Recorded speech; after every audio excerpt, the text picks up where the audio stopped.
Fala pessoal, tudo bem? Sejam muito bem-vindos aqui a mais um episódio do Med Podcast, o podcast que fala sobre medicina, carreira, grana, tudo sem tabu. Aqui a gente tá para conversar e realmente contar histórias. Hoje estou aqui com um grande amigo, o Dr. Rubem Chaves, parceiraço nosso aí do Além da Medicina, cara que está trabalhando de forma brilhante lá no MCP, no meu consultório particular. Eu acho, cara, eu gosto muito de ver os seus vídeos lá que você cria, seus criativos, seus reels são fantásticos, eu me divirto muito com eles. E hoje a gente está aqui para contar a história de um cara que é ex-dublê de rico, né? A thumb desse episódio está pronta já, né? Exato, é ex-dublê de rico. O próprio dublê. Exato. Não, o Rubão, ele cometeu vários daqueles erros que a gente sabe, né? Que o estudante de medicina, quando forma e começa a ver aquele dinheiro que nunca viu na vida, ele comete, né? Quem nunca? Não, com certeza. Cara, primeiro agradecer aí, Michael, pelo convite. E eu costumo dizer que, tipo, quando a gente forma, principalmente quando a gente forma jovem, né? Porque tem às vezes aquele cara que fez 3, 4, 5 anos de cursinho, tem um cara que entra direto igual eu entrei. Uhum. Então, seu nível de maturidade como pessoa, 0, né? Exato. E aí você forma, você praticamente é quase que como se fosse um jogador de futebol ali que tá fazendo o primeiro contrato profissional dele ali. Você vê uma grana que você nunca viu na vida, e aí você, tô milionário. Tô voando, tô né? rico, tô voando. A grana é infinita agora, né? Inclusive, o Rubão vai fazer algumas analogias com jogador de futebol, tá? Porque ele é médico do esporte. Tá? Sim, então, sim. Além de médico do esporte aí, já ter trabalhado, né, com time de futebol. Trabalhava no São Paulo Futebol Clube. E aí, o Rubem também, ele tem uma clínica de medicina do esporte muito bacana, fui lá conhecer. Minha esposa hoje é cliente lá, eu brinquei, minha esposa é atleta, né? Foi lá consultar. E, aliás, nós vamos conversar sobre isso, né? Vamos contar sobre essa jornada toda, mas a minha esposa saiu de lá encantada com o atendimento, com todos os recursos que tem lá, então foi muito, muito bacana. Mas, vamos lá, cara, isso que você falou sobre a questão de maturidade é algo muito importante, e eu tenho um certo cuidado, inclusive, né, na hora de conversar ali com o público, porque, eu costumo falar, né, pessoa, vai com calma, né, vai de leve, não sai da faculdade, já sai gastando dinheiro, financiando aquele carro caro, uma coisa que eu bato muito, mas eu tento falar isso de uma forma também a entender a cabeça do pessoal nessa idade, né, porque, eu já passei por isso, né, então, hoje em dia, pra mim, já esse canto da sereia não me pega, mas pra quem é mais novo é mais complicado, né, mas conta aí, cara, você formou com quantos anos, você formou aonde, irmão? Eu fiz faculdade de medicina em Jundiaí, né, na FMJ, aqui em São Paulo. Um abraço pro pessoal da FMJ aí que estiver ouvindo. E, cara, comecei muito cedo na carreira. Meu pai é médico, né? Ele é cirurgião formado. E, cara, quando a gente entra, né, na faculdade de medicina, a gente não sabe nem se de fato a gente quer ser médico, né? Porque eu lembro que eu tinha muita dúvida ali em escolher a carreira, que queria fazer economia. E aí depois meu pai me mudou minha ideia, porque ele queria que eu fosse médico de qualquer jeito. Meu pai queria que os 3 fossem médicos, eu tenho 2 irmãos. Aí o único que caiu no conto dele fui eu. Aí minha irmã acabou fazendo economia, no final das contas, ela trabalha na Bloomberg, e meu irmão fez engenharia, né? Trabalha no mercado financeiro. Mas eu sempre gostei muito de geopolítica, assim, sempre gostei de estudar sobre o mundo, de estar antenado nas coisas. E eu sentia muito que o médico, e depois que eu virei médico, eu vi que isso é muito verdade. Ele é muito bom tecnicamente, mas ele tem uma visão de mundo muito enviesada mesmo, né? Ele passa... tipo, a faculdade de medicina, a gente cria laços muito fortes, né? Tem uma amizade gigantesca com a galera até hoje, e depois no internato também, né? E na residência. Mas a gente percebe que a gente vive numa bolha no final das contas, Total, né? cara. A gente vive numa bolha, a gente não tem muita noção de mercado, não só questão de investimento, né, que a gente vai falar, de tudo, né, e de educação financeira, mas de tudo, né, de entender como que funciona uma apresentação de vendas, como que funciona uma empresa, que é a questão do consultório também que a gente aborda no MCP. Então, no final das contas, eu percebi que quando eu me formei, me faltava muito repertório, né? Quer dizer, eu percebi depois, né? Sim. Olhando para trás agora, exato. Né? E aí, a gente, meio que com 23, 24 anos ali, mesmo já médico, eu não tinha muita visibilidade de onde eu queria chegar. Então, era meio que Zeca Pagodinho, assim. Deixa a vida me levar. E comecei a fazer o torrino. No meio do caminho ali desisti, porque não estava fazendo sentido para mim, os meus R+, não eram tão amigáveis já, né, assim. Desculpa te cortar, mas essa é uma coisa importante, cara. Eu vejo muita gente, às vezes, na dúvida se vai manter a residência, às vezes não tá feliz lá no serviço.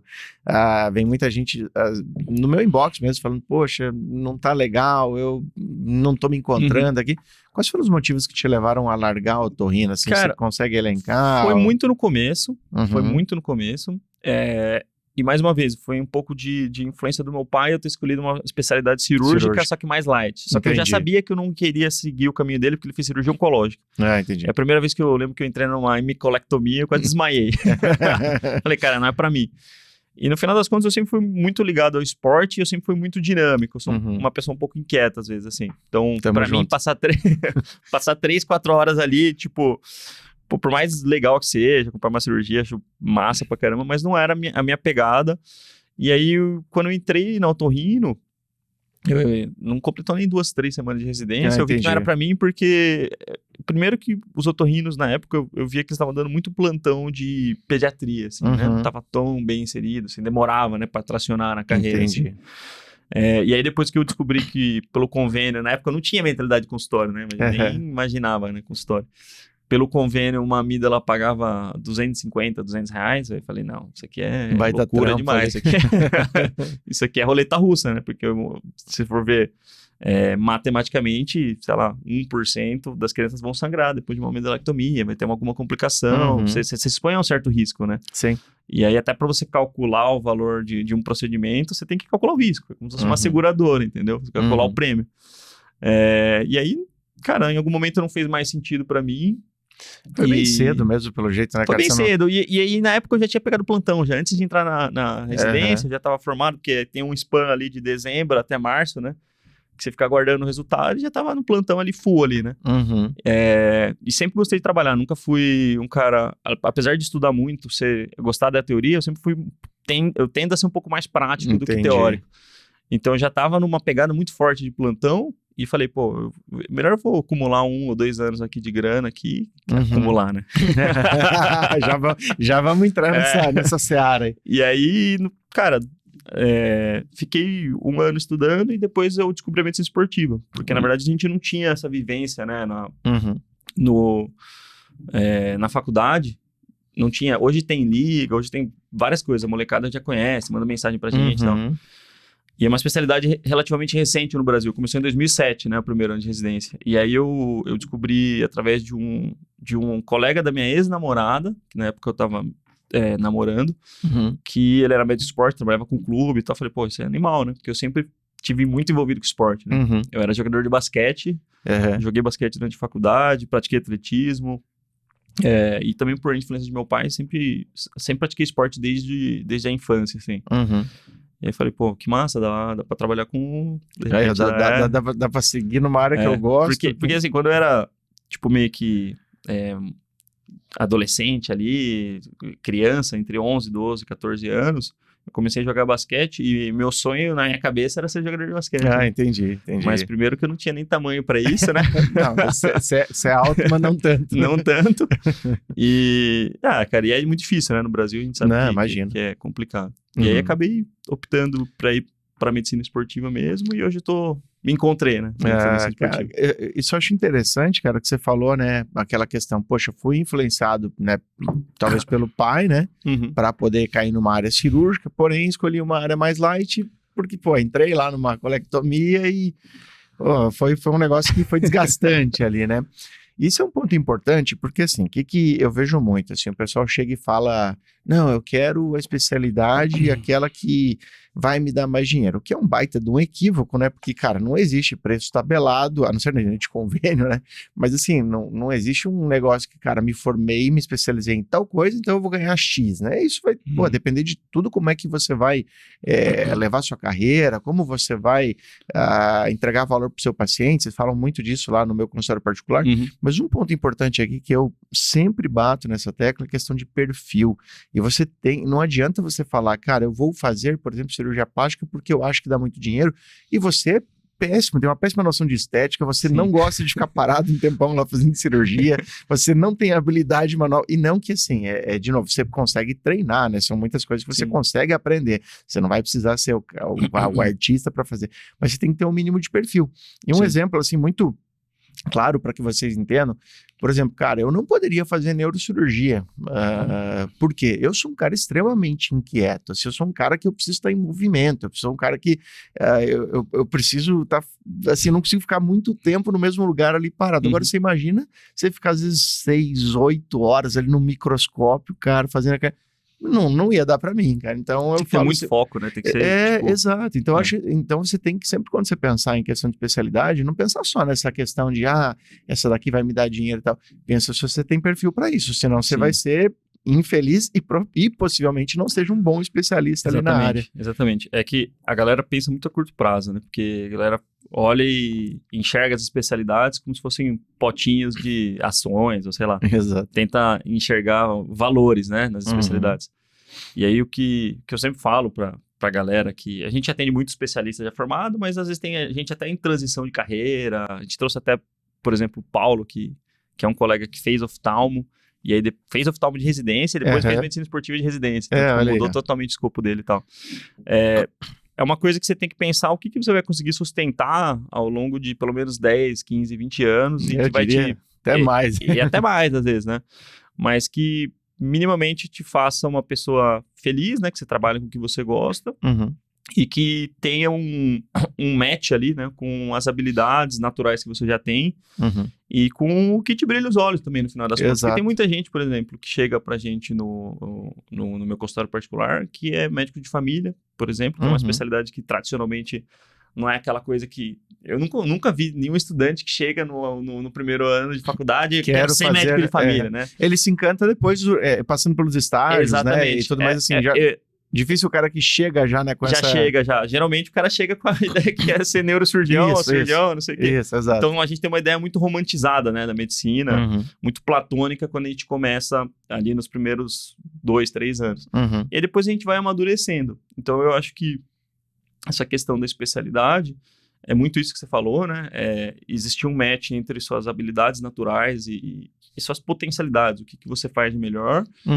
E o que você de fato gosta também, né? Porque tem muita gente que fala que trabalho não necessariamente você precisa gostar, então tem que pagar essas contas, mas eu acho que tem que pagar essas contas emocionais também. Exato, cara. Não, porque você imagina você, trabalhar com um negócio que você detesta ali todo dia. Um negócio que não te dá prazer. É muito difícil. E existe realmente uma questão que o pessoal, até aquele negócio, você não sabe o que vem primeiro, né? Se o ovo ou a galinha. Então o pessoal fala assim, você tem que ter paixão por aquilo que você faz. E tem gente que defende que daí você vai ser bom naquilo, né? E aí já tem gente que defende que não, que quando você se especializa em algo, você fica muito bom naquilo, você começa a se apaixonar. Eu acho que é meio que um caminho de duas vias ali, né, cara? Você tem que achar, né, algo que realmente te chama a atenção, e conforme você vai melhorando naquilo, você vai ficando bom, e realmente você começa a gostar mais. E outra coisa que eu falo é pro pessoal não entender a medicina como algo extremamente linear. Então, assim, poxa, escolhi essa especialidade, eu vou trabalhar só com isso e pro resto da vida. Você deu o exemplo aí do seu amigo que fez oftalmo e depois medicina do esporte. Eu fiz clínica médica, nefrologia, depois fiz prova de título de medicina intensiva. Tudo bem que a intensiva e a nefro agudos ali, elas estão meio ligadas. Mas, por exemplo, cara, desde a residência eu nunca fui muito fã de sala de hemodiálise, de trabalhar ali, entendeu? Na sala de hemodiálise. Não era o que me chamava atenção. Mas você trabalhou, né? Trabalhei, exato, mas não era o que eu mais gostava. Eu gostava do quê? Eu gostava muito de nefroagudos. Era o que me encantava. O paciente de UTI, com injúria renal aguda e tal. Isso. E, cara, depois quando eu terminei a nefro, eu montei um serviço de agudos. Então, eu trabalhava muito mais com agudos do que com sala de hemodiálise. Por exemplo, até hoje, são mais de uma década aí como nefrologista, eu não tenho um turno fixo em sala de hemodiálise. Por quê? Porque eu optei por ir por outros caminhos. Então, isso é uma coisa que você tem que também colocar na cabeça, que você pode, dentro da sua própria especialidade, fazer coisas diferentes. Pô, na medicina do esporte, imagino que você tem um monte um leque muito grande de coisas que você pode trabalhar, né? É o que eu falo, assim, a gente... independente da especialidade, existe um universo de possibilidades de área de atuação, né? Todas as possibilidades todas as especialidades permitem isso. Então, você pega a psiquiatria, você pode trabalhar com psiquiatria infantil, psiquiatria forense e psiquiatria de idosos, né? Que é a tal da psicogeriatria, né? Na medicina esportiva, a gente pode trabalhar com desde o cara que quer performance na academia, quer um resultado estético, até o cara que é corredor de rua, quer um resultado de performance, e até um idoso que está sarcopênico. Então, acho que isso é muito importante, tá? E tem muita gente que sofre, às vezes, por conta da escolha de especialidade, e existe um overlap, né? Uma sobreposição entre as especialidades, que muitas vezes permite uma flexibilidade de navegação nas áreas de atuação. Então, isso tem cada vez mais, e eu acho que é ruim a gente criar rótulos e criar caixinhas, espaços físicos muito bem definidos entre as especialidades. E cada vez mais os pacientes, principalmente no contexto do particular, eles olham para você como o médico que resolve o problema X, o médico que é bom em resolver o problema Y. Exato. E não necessariamente o ortopedista, o cardiologista, o endócrino.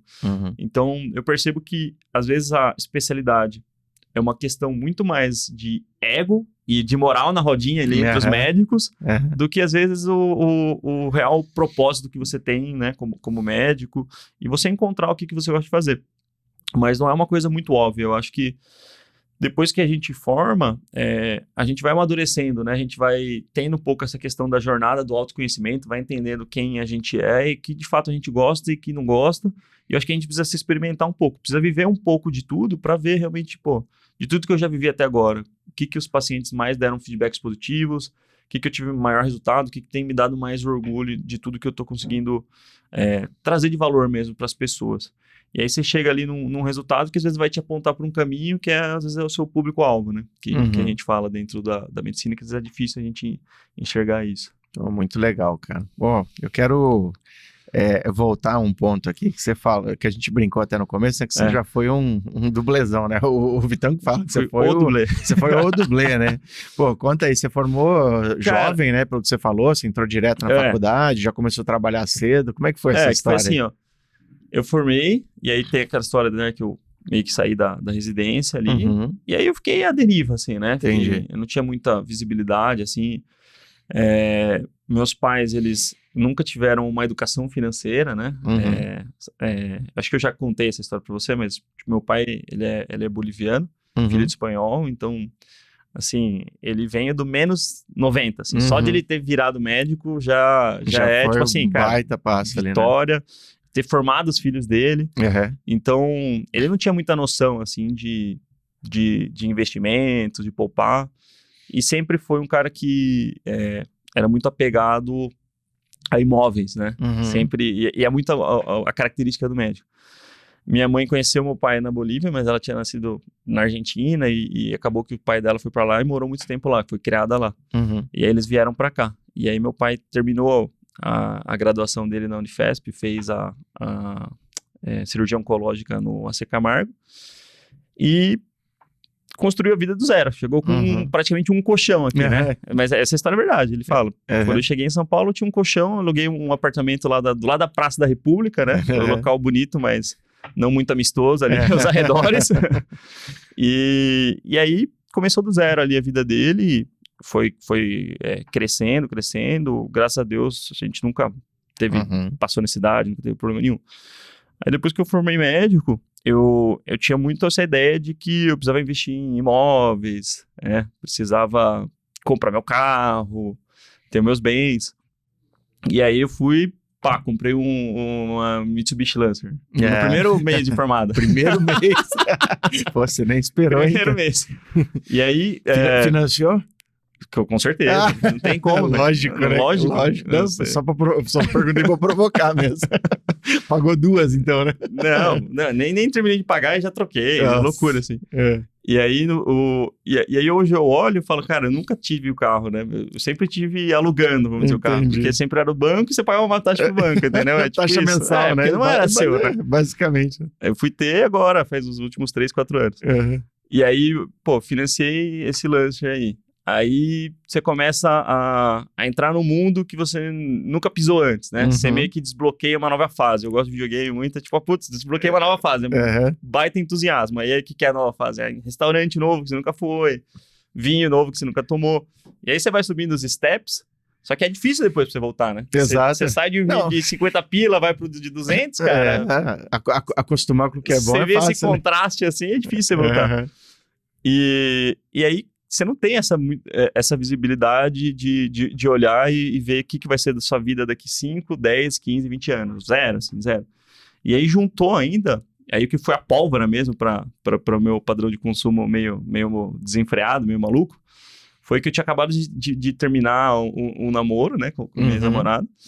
E tava solto, velho. Tava solto. Aí eu me senti jogador de futebol mesmo. Entendi.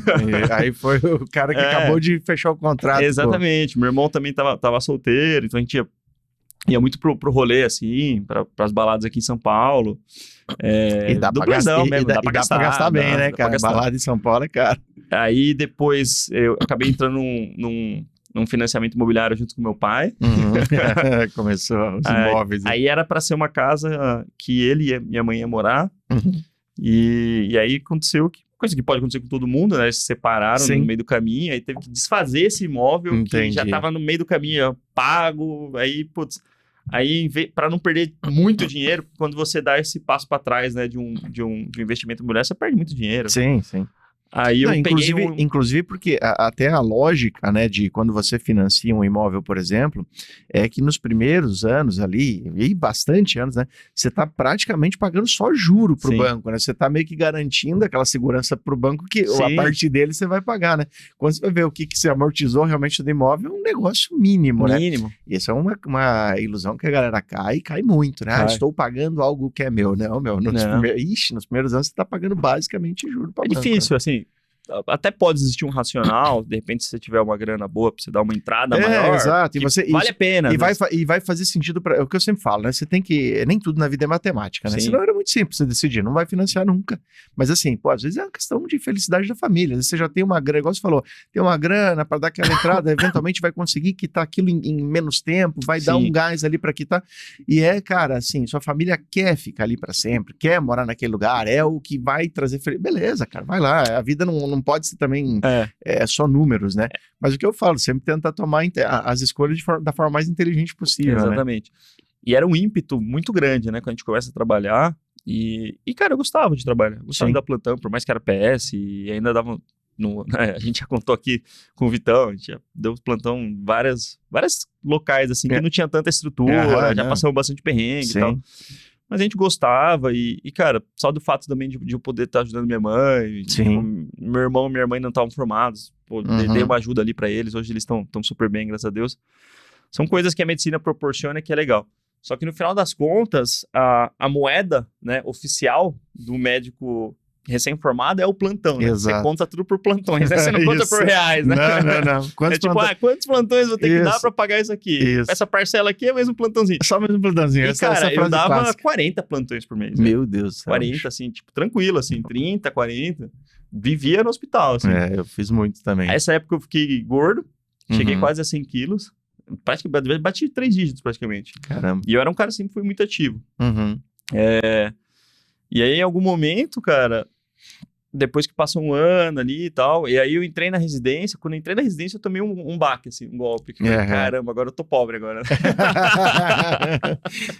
Tem essa, né? Tava com dívida, patrimônio líquido negativo, ganhando 2, 3 mil, né, da residência, que dá pra pegar o aluguel, né, em São Paulo, mas você tem gastos além do aluguel, né? Lógico.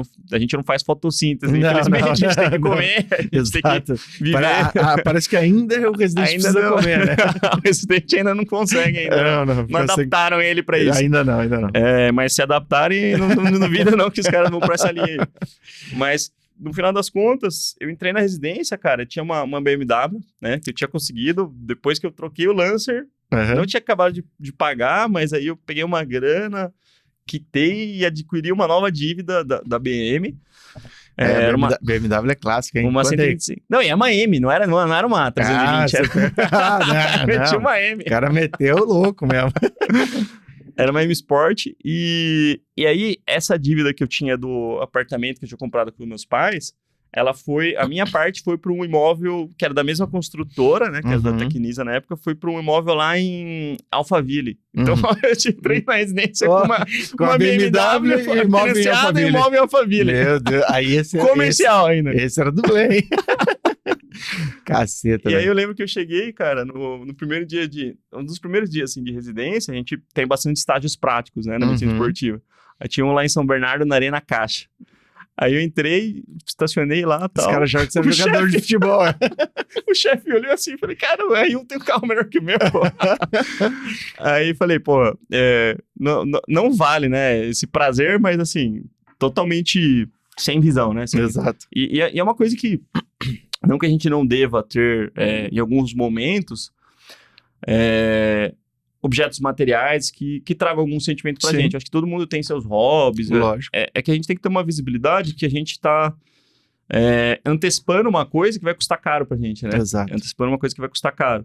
E como a nossa moeda é plantão, é por isso que eu falo que é igual jogador de futebol. A moeda do jogador de futebol é mais um jogo, é mais um gol. Uhum. E aí é o que ele tá pagando o preço com a saúde física dele, né? Exato. E a gente paga com a física e com a mental também, né? E tem inclusive essa questão de tempo, né? Porque assim, cara, às vezes o cara sai igual eu, pô, eu saí da faculdade e fazia plantão pra caramba. E pra mim não me incomodava tanto fazer muito plantão, porque você tá naquele pique, você tá no gás. E muita gente cai nessa, fala, não, mas isso aqui pra mim é mole, eu gosto de dar plantão e tal. Você gosta com 20 e poucos, com 30 e poucos. Cara, agora você começa a chegar ali 35, 40, 45, assim, você não vai gostar tanto, tá? Não vai ser esse pique. Pô, você já não vai mais estar naquele ânimo de chegar e no outro dia... Você vai gostar se você for o preceptor, se você for pra discutir caso. Exato. Agora, assim, pô, cara, você não vai mais ter aquele prazer de chegar no outro dia assim e falar, nossa, cara, tem de 30 essa madrugada e você contando ainda, assim, pô, sou o cara, né? Você vai sair assim, meu Deus, eu não dormi nada, tô cansado. E é isso, cara, Total. um dia o tempo, né, a idade vai cobrar, o seu corpo vai cobrar, e por isso que você tem que tomar muito cuidado. Eu achei muito interessante o que você falou, de antecipar esses sonhos. Sim. Nada de errado, cara, em realizar seus sonhos, nada de errado em ter um bem material que vai te trazer algo bacana, mas tem 2 cuidados principais que você tem que tomar. Será que é a hora certa de você ter isso? Então, esse é um ponto. Porque o que eu falo, se você não tem a grana para, de repente, né, realizar aquele sonho nesse momento, e para ter aquele sonho você vai ter que pagar mais por ele, porque você vai ter que pagar um monte de juros, financiar, não sei o que, se meter em dívida, você vai pagar com sua saúde física e mental, porque você, de repente, vai ter que dar mais plantões à noite, final de semana, e seu corpo vai começar a sentir, o preço é muito caro. Então, às vezes, essa questão de antecipar esse sonho, ela vai cobrar não só grana, mas vai cobrar também outros aspectos. Pô, às vezes vai prejudicar teu relacionamento. Você vai ter que trabalhar mais, você não vai estar com tua esposa, com teus filhos. Então, isso é muito complicado. E outro ponto que eu vejo nessa questão, assim, né, de você, pô, nessa dúvida, né, de adquirir um bem e tudo mais, principalmente nessa fase inicial, e foi um negócio que você comentou, né, pô, eu entrei no R1 com uma BMW e um imóvel lá em Alphaville, né, eu vejo muita gente, isso eu bato nessa tecla, que não consegue fazer residência depois justamente porque se mete num nível de vida muito alto e fica impossível pro cara se sustentar com uma bolsa, e mais os plantões por fora. E aí o cara fala, não, mas eu não consigo mais. E para dar esse passo atrás, né, meu amigo? É difícil. Não é mole, cara, não é mole. Eu acabei dando, né? Vendi a BM, me desfiz daquele imóvel. Aí me desfiz ainda de um seguro que eu tinha, né? Que é aquele seguro famoso, né? Resgatável. Então eu segui todo o script ali, né? Todo checklist ali eu preenchi. Checklist do dublê anterior. E ainda tinha uma graninha ainda, que meu irmão na época, ele era estagiário, né? Tipo, olha que investimento inteligente. Ele era estagiário de uma asset aí, mas ele tava na faculdade ainda, não sabia nada. Aí ele me fez investir um dinheiro lá, que era a única coisa que eu tinha. Um negócio que eu consegui resgatar em 2025, assim, ó. Eu não tinha visibilidade de que era uma grana que precisava de liquidez, né? Eu nem sabia disso, né? Aí eu fiquei 3 anos ainda com aquela grana lá que não rendeu nada. Assim, foi uma decisão ruim. E aí, o problema é que a gente só sente os efeitos dessas decisões a médio e longo prazo, né? Depois de 3, 4, 5 anos que a gente vai perceber, putz, essa atitude aqui tá me tomando um pouco de liberdade que eu poderia ter agora, ou às vezes até eu via muito que eu tinha que dar muito plantão, né, durante a residência, e os meus colegas não davam tanto, assim, né? E eu meio que queria mostrar que eu era foda, assim, né? Tipo, vocês são, né? Vocês não conseguem tocar ficha e tal, eu vou, volto lá. E mentira, né, cara? Eu fazia porque eu tinha necessidade, tinha que pagar as contas. Igual eu. E não precisava, né? Eu, por exemplo, eu dormia mais, tinha meses ali que eu dormia mais fora de casa do que em casa, na época do meu R1 de clínica, por exemplo. Sim. Só que nesse meu caso, cara, não era nem pela questão de dublê, era mais uma questão ali que eu tinha 2 filhos, já pagava 2 pensões, então, ali era mais pra não ir pra cadeia, né? Em vez de dormir na cela, eu preferia dormir no hospital para poder pagar as pensões e tudo mais, né? Porque senão ficava complicado. Sim, não, total.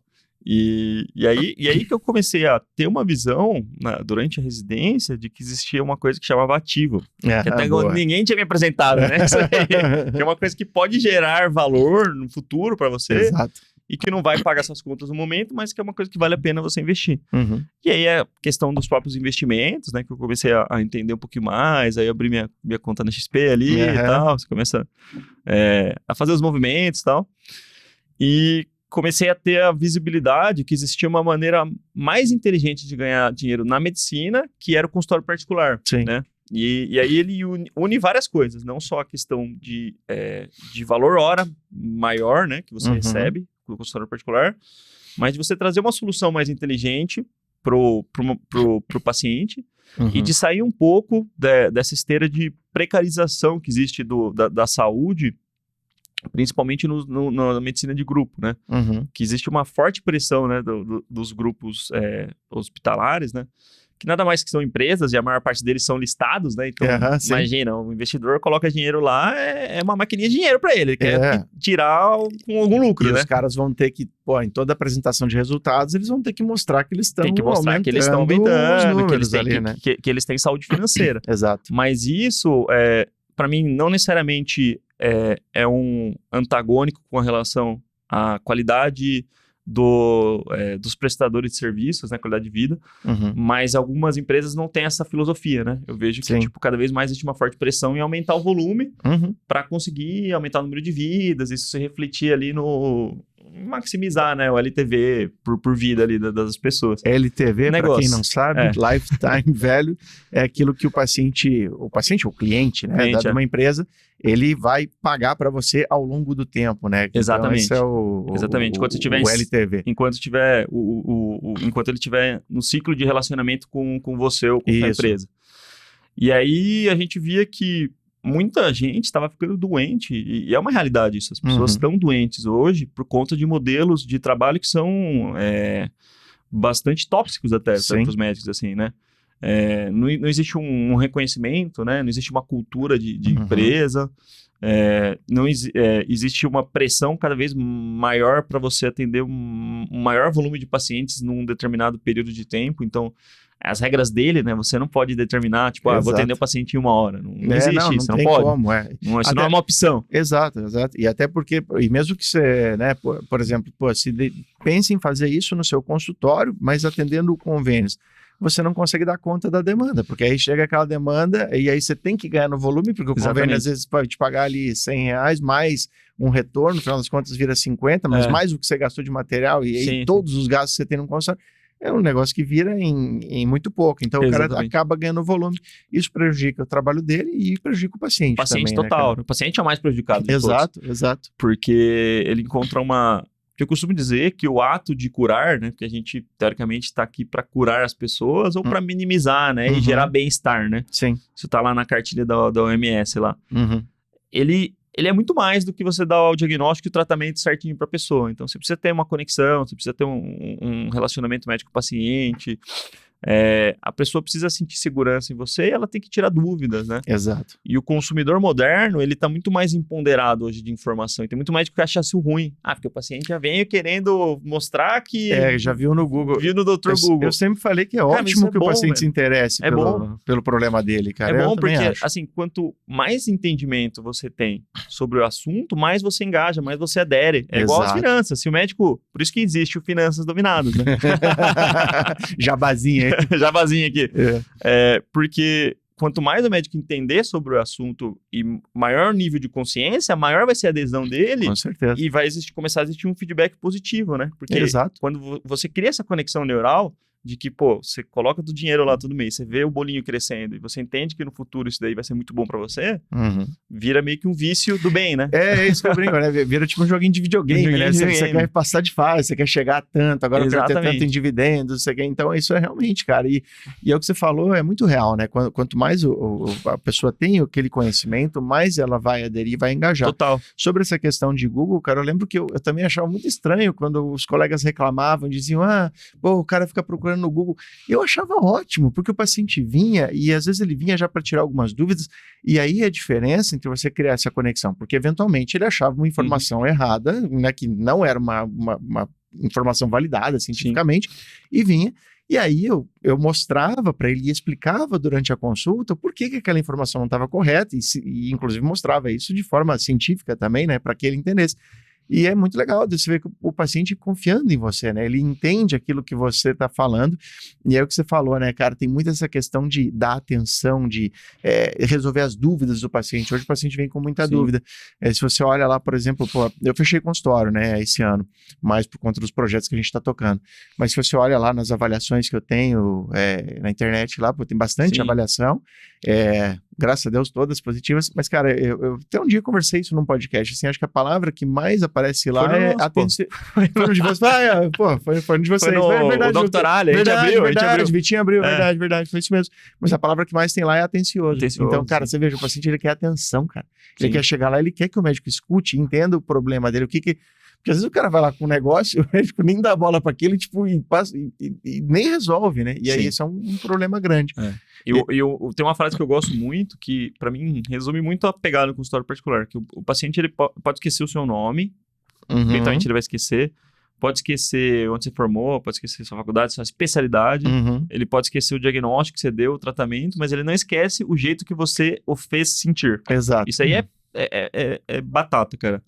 É uma realidade. O jeito que você proporcionou a experiência para ele, se ele sentiu bem ou não, é o que vai ficar, né? Na memória dele, na memória afetiva dele. Exatamente. E as pessoas hoje se relacionam com as marcas de uma maneira muito afetiva. A gente acha que é muito racional. Até no mercado financeiro, a gente tem estudos que mostram que, o efeito manada bizarro, assim. Então, a maior parte das decisões que a gente tem de compra são muito mais emotivas do que a gente imagina. Totalmente. Inclusive nós médicos, principalmente nós médicos. Exato. Eu li isso recentemente, inclusive, sobre a Apple, uma reportagem sobre isso. Porque assim, cara, a Apple... Eu sou Apple fanboy há muitos anos, mas assim, cara, eventualmente, se você for olhar em questão de processador, de tecnologia e tal, talvez celulares de outras marcas sejam melhores que a Apple. Com certeza. E agora, o cara que ele tem essa questão afetiva com a Apple, ele não quer o outro. O cara pode falar, mas esse chip aqui, ele é 2 vezes mais rápido. Tipo, não me interessa. A minha experiência com a Apple é boa, eu gosto. Mesmo se você trouxer evidências reais, o cara nega, né? Exato. Já criou uma dissonância cognitiva, já. Exato. Uma dissonância cognitiva. O cara, tipo, é muito interessante. nega, fica cego, assim. Total. Isso assim, cara, em relação, pensando no médico, né? Isso pode ser muito bom, geralmente é muito bom, mas também pode ser muito ruim, né? Como eu sempre falo, né? Todas as ferramentas e todas as questões, elas podem ser usadas de forma boa ou forma ruim.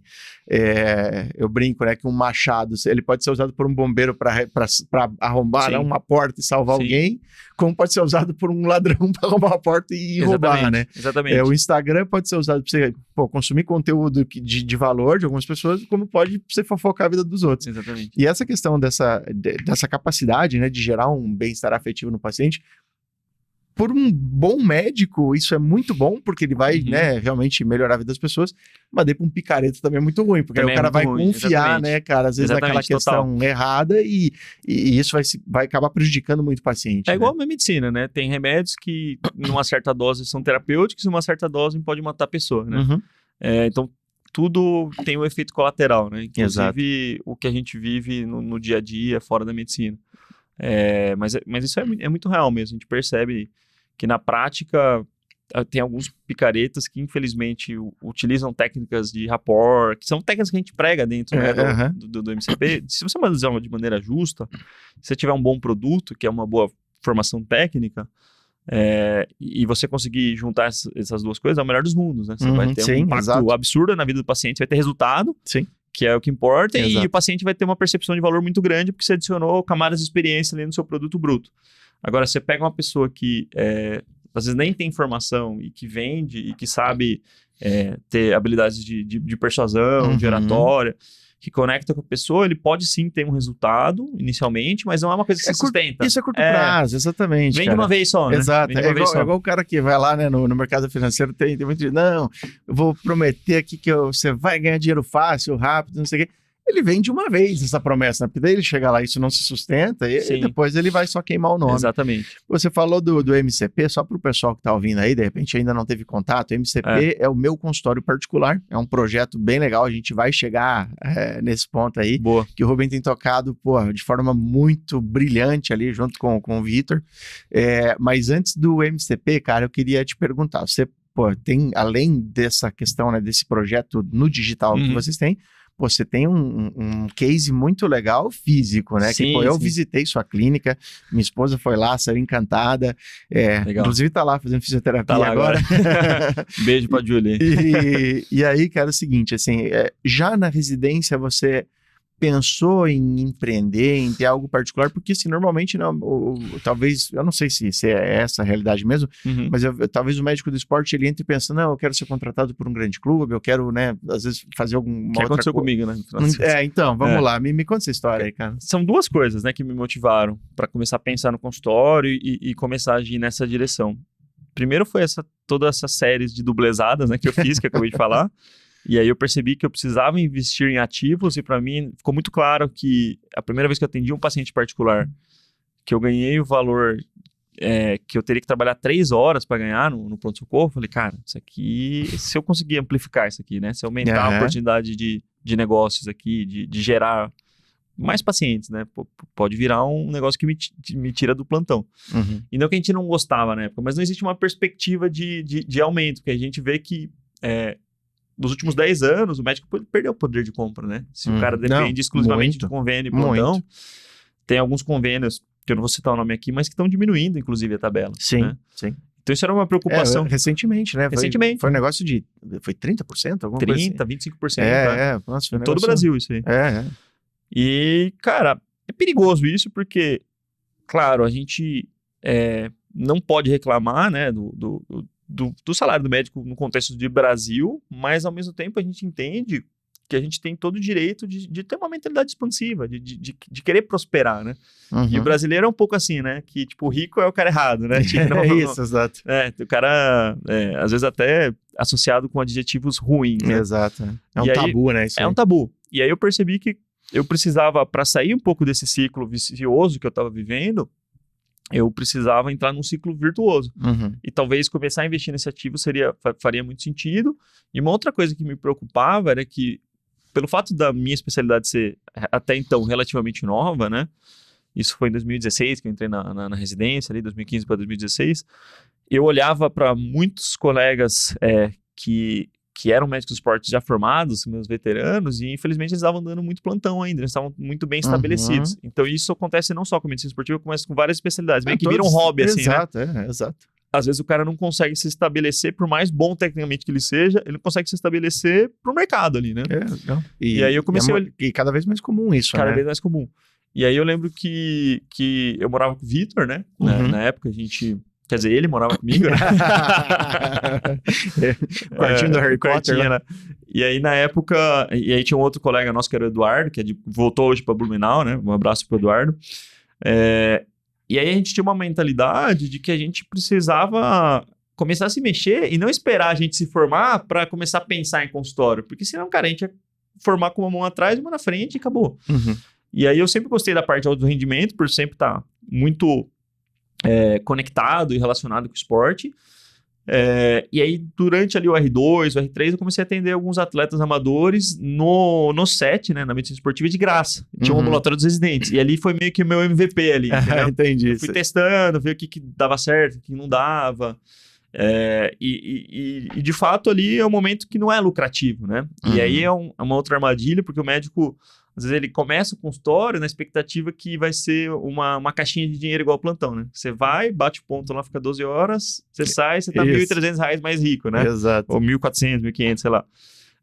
E o consultório, na verdade, é um modelo totalmente diferente, porque é uma empresa, né? E aí, quando eu comecei a perceber que eu precisava de habilidades de business, de negócio, precisava entender sobre o mercado e trazer algo que seja atrativo para o mercado, então adicionar coisas a mais, né, para o paciente, que não seja só o negócio bruto ali, né, do nosso serviço, e eu percebi que realmente era uma outra história. E aí eu comecei a trabalhar isso. comecei a fazer um pós-consulta, um documento pós-consulta que ninguém faz. E aí aí depois a gente alugou uma salinha, eu e o Vitor, que era pertinho da nossa casa ali na Vila Mariana, que era um consultório de fono. Aí eu vi que os pacientes não voltavam muito, que não estava tracionando. Então, naquele começo, meio que eu pagava para atender. Né? Não tinha lucro ali, lucro era zero. E cara, isso é igual quando você investe em uma empresa, começa uma empresa nova, um negócio novo. Exato, é normal. É o mesmo assim, né? Vamos lá.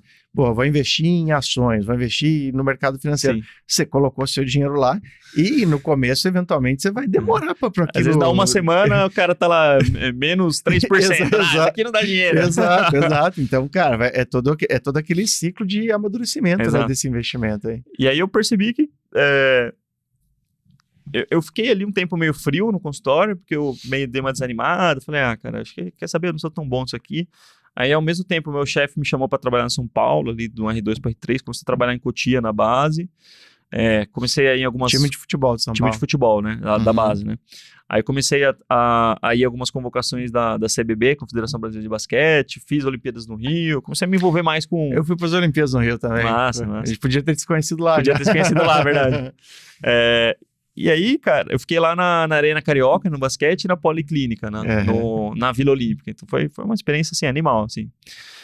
E aí, nesse período aí que eu comecei a trabalhar com alto rendimento, eu percebi que eu comecei a criar uma certa autoridade no meio dos atletas amadores, né? E aí é um universo totalmente à parte. E aí, o que eu percebi? Existia uma lacuna gigantesca no mercado de soluções, não só de medicina esportiva, mas de soluções da área da saúde, né? Que é o departamento de Sport Science, que a gente fala, para atletas amadores comuns, assim. Não existia um atendimento específico para eles no particular. Entendi. Então, pensa um cara que corre, faz corrida de rua, competitivo, ou que faz jiu-jitsu, ou às vezes até academia, assim. Sim. O cara quer um cuidado mais para performance, assim. Era uma coisa exclusiva dos profissionais. Entendi. E aí a gente percebeu que existia essa lacuna e a gente podia se posicionar nessa lacuna aí e criar uma ponte ali, conectar o cara para ele atingir os resultados dele mais fácil, né? Legal.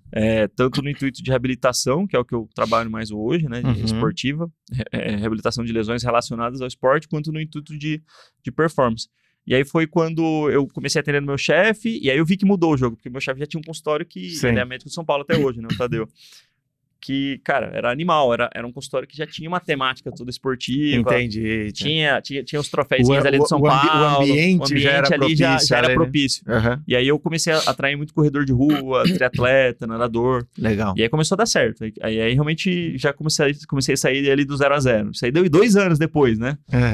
Aí eu falei, pô, legal. Percebi aqui que tem uma curva aqui que ela pode crescer, né? Vamos lá, ó, só pra galera entender. Então, foram 2 anos ali, pô, trabalhando, insistindo e tal, pra você sair ali do zero e começar a tracionar. Exatamente. Essa é uma mensagem bacana, cara, porque assim, hoje em dia, eu sempre falo isso, a gente tá muito imediatista. Então, hoje em dia, você quer qualquer informação, você cata a mão no seu bolso aqui, vai no seu celular, em 30 segundos você resolveu isso aqui. Isso tem tornado a gente impaciente. Então, quando eu vejo muito, assim, isso também no meu Instagram, cara, comecei consultório agora, mas faz 2 meses e não tá ainda. Pô, calma, cara, é tempo. E nos investimentos, essa coisa, né? Porra. E eu costumo falar assim, ainda bem que não tá indo tão bem agora. Exato. Porque se você tivesse cheio, você não ia segurar os pacientes. Exato. Você não tem um produto pronto ainda. Porque você ainda não tem aquela maturidade, você ainda não conseguiu enxergar onde estão os defeitos, onde estão os gargalos. Exatamente isso. Então, pô, quando o cara fala, igual nos investimentos, né?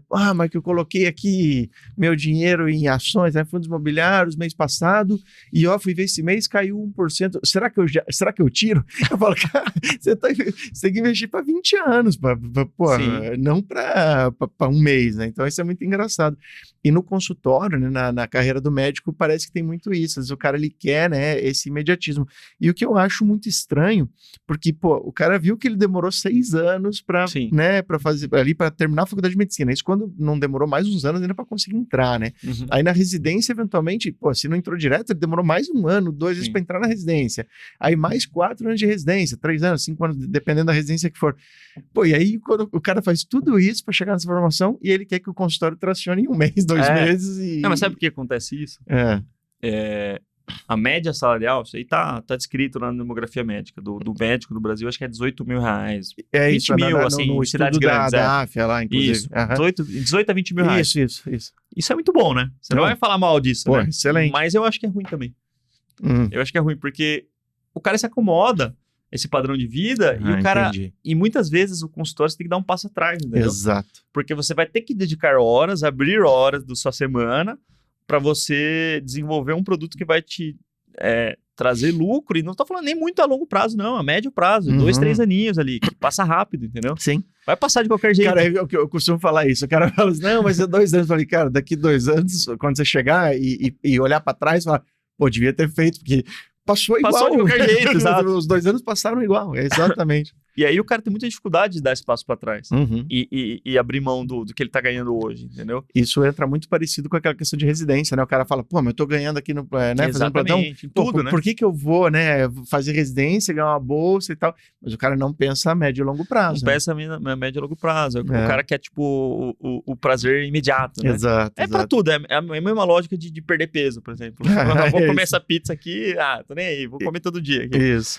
Mas e você acha que essa questão do consultório, pelo menos assim, é uma sensação que eu tenho. E aí eu vou te falar assim, são dados totalmente empíricos das vozes da sua cabeça. Análise do meu Instagram, né? Do que chega nas caixinhas, do que chega lá no meu inbox.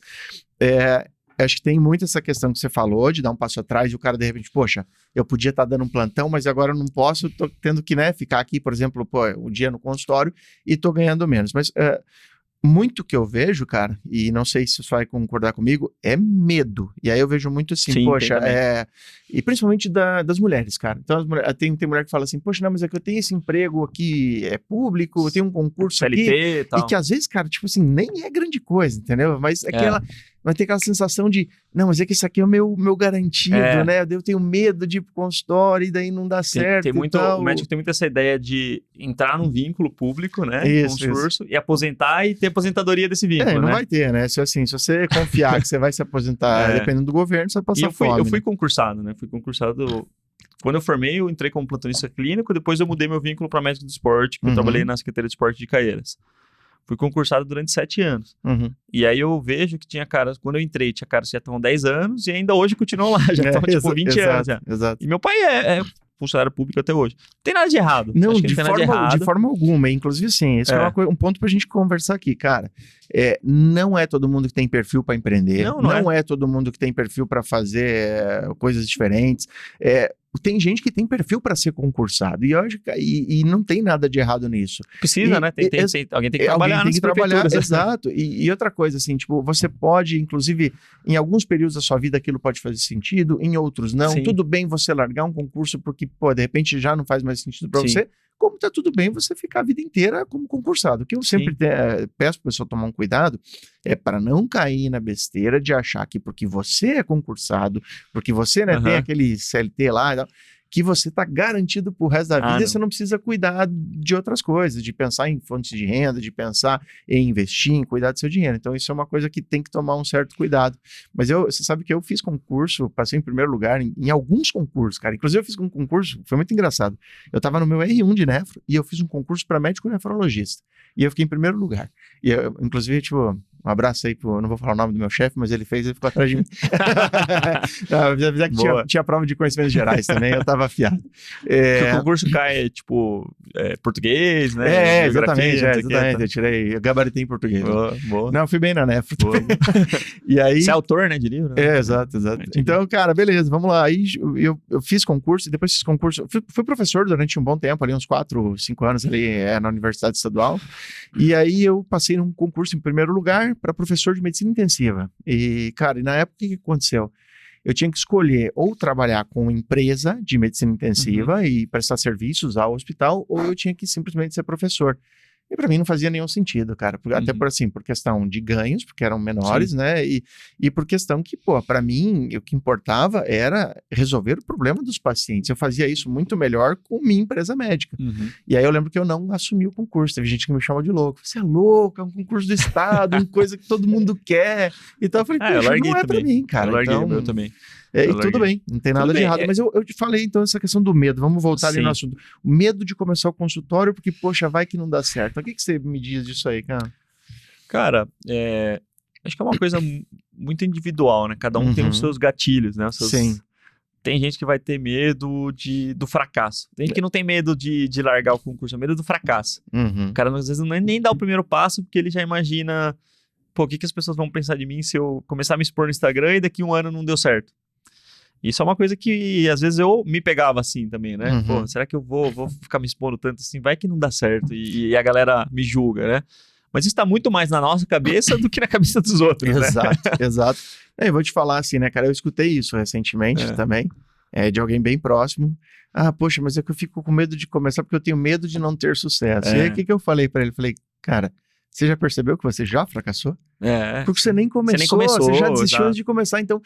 É uma bizarrice. A pessoa fala assim, não, poxa, eu não vou começar porque se eu não tiver sucesso. Não, se você nem começou, se você já desistiu antes de começar, você já teve o fracasso. Não, e outra coisa, essa é uma ótica legal, mas eu tenho uma outra ótica que eu mostro também para as pessoas e para os nossos mentorados, que é, beleza, qual que é o pior cenário? É voltar para onde você tá, né? Exato. E assim, no final das contas, eu entendo que só de você já ser médico no Brasil, você já muito bem sucedido assim. Cara, você já tá na frente de milhões de pessoas em termos de qualidade de vida, em termos de renda, em termos de perspectiva de crescimento, de viagem, de hobbies, e de viver a vida do jeito que todo mundo deveria viver. Infelizmente, a gente vive num país muito desigual. Então, no final das contas, o que eu percebo é que o médico, ele é um profissional que tem uma das maiores capacidades de empreender, se não o que maior tem capacidade de empreender, de todos os profissionais, né, que existem ali entre as faculdades, e é o que menos empreende de fato. Exato. Porque a visão é muito fechada. Muito fechada, e porque eu acho que o ticket alto, o acesso ao ticket alto logo na formação... Só pro pessoal aí que tá ouvindo, que o Rubem é empreendedor, né, cara? Então o cara fala às vezes negócios, talvez vocês não pegam. O ticket alto é o quê? É o salário alto, é o ganho alto ali, né? Então esse é o ticket alto. Se a gente for comparar com as outras profissões, o engenheiro pode ganhar 20 mil, pode ganhar 50 mil, pode ganhar 500 mil. Só que é uma curva mais lenta, uma curva mais lenta. Exato. Então o cara vê o empreendimento como uma saída mais óbvia. Sim. Pro médico, empreender não é uma saída tão óbvia, porque ele tá trocando uma coisa que já é muito boa por uma coisa que é duvidosa. Exato. E aí, por isso que segura muita gente também. E aí, no final das contas, o que eu sempre falo é, no pior do cenário, você vai voltar onde você tá, bicho. Exato. Você não vai, assim, com todo respeito a quem faz Uber, eu ainda não vi nenhum médico fazendo Uber. Talvez daqui 10 anos tenha, e tudo bem também. Mas assim, é um trabalho, uma fonte de renda. Mas você... sempre vai ter plantão, pelo menos nos próximos 5 anos, sempre vai ter convênio para atender, e precisa de gente nesse cenário. E principalmente, cara, em lugares, assim, de mais difícil acesso, né? Porque, assim, hoje a gente também fala muito, né, tem muito médico e tal, mas você costuma olhar muitos grandes centros, né? E pode existir também esse movimento, né, de interiorização ali da medicina, onde você vai ver oportunidades. Pô, eu tive um colega que ele saiu de um grande centro para ir para uma cidadezinha menor. O cara montou um hospital, trouxe estrutura para a cidade. Cara, ele melhorou a vida ali dos cidadãos da cidade. Porque, assim, pô, era uma cidade que os pacientes tinham que ir para outro lugar para fazer exames. Pô, ele e mais alguns médicos, pô, se juntaram, compraram um aparelho de tomografia. Hoje os caras têm ressonância lá. Pô, ele fez endoscopia. Então, ele, criou um negócio lá e fazia as endoscopias. Gerou valor, né? Pô, gerou valor demais. Tanto é que é um cara que tá hoje, assim, financeiramente, cara, muito bem. Mas, pô, arriscou lá atrás, pô, trabalhou assim, ó.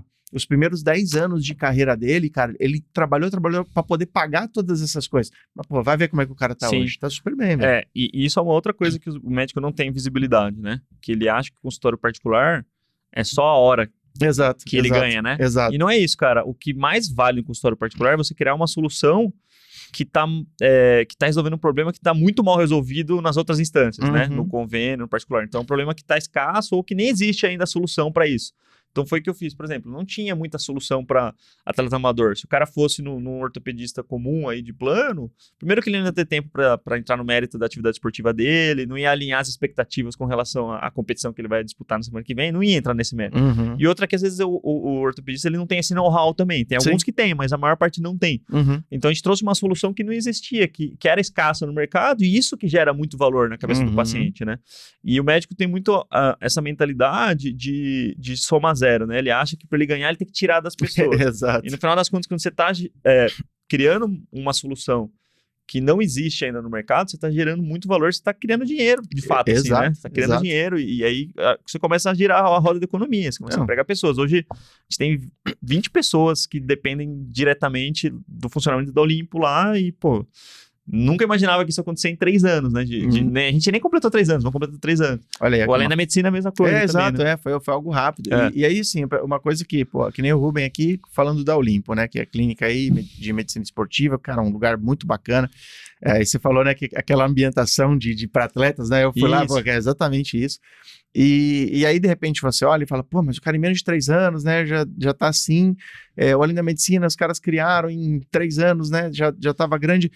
Toma cuidado, porque assim, às vezes você vai pegar esses cases isolados e você vai achar que, porra, que todo mundo dá certo, menos você, né?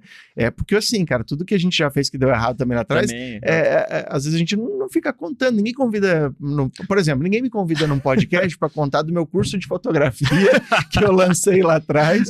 Fotocast, né?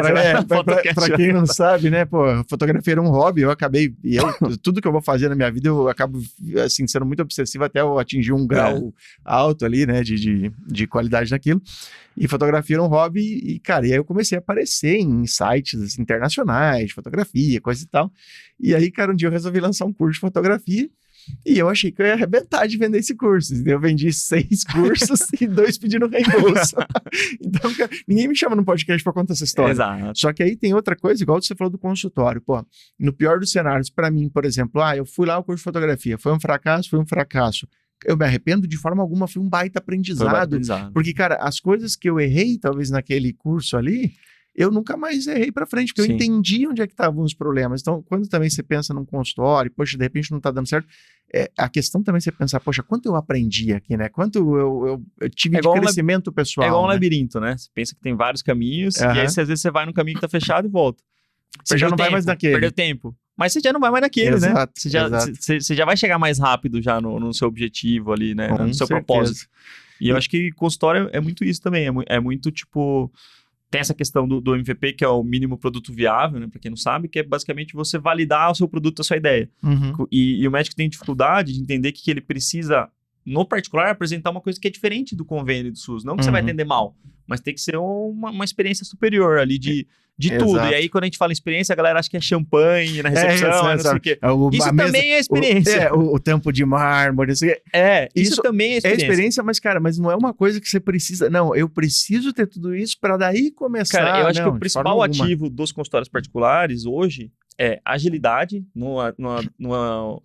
achar o médico e agendar. A facilidade de agendar com ele. Facilidade e agilidade. E atender pontualmente. É bizarro falar isso, mas diferencial absurdo já. Atender pontualmente e ter clareza na linha de comunicação, porque o médico às vezes tem dificuldade de se nivelar ali com a pessoa. Exato.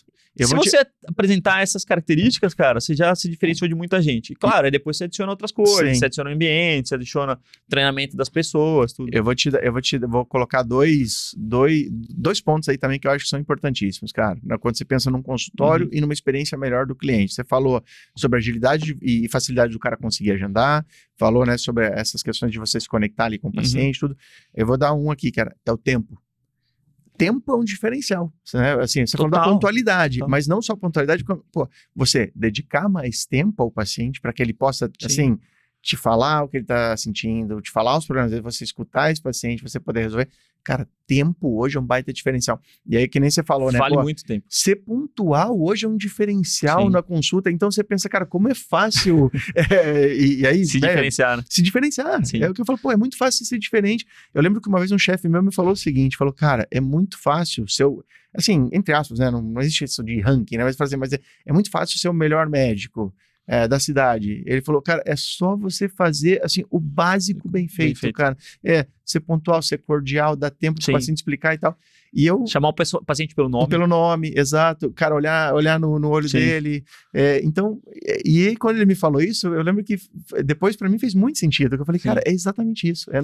Você não precisa fazer uma coisa mirabolante, você não precisa fazer, nossa, igual você falou, né? Não, tem que ter champanhe na recepção, o cara tem que abrir com sabrage.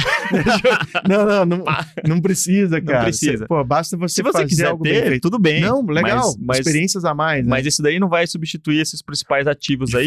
E o tempo que o percebo foi fundamental para a gente escalar no Olimpo, porque a gente mapeou a jornada do paciente. E aí é uma outra coisa que o médico não olha.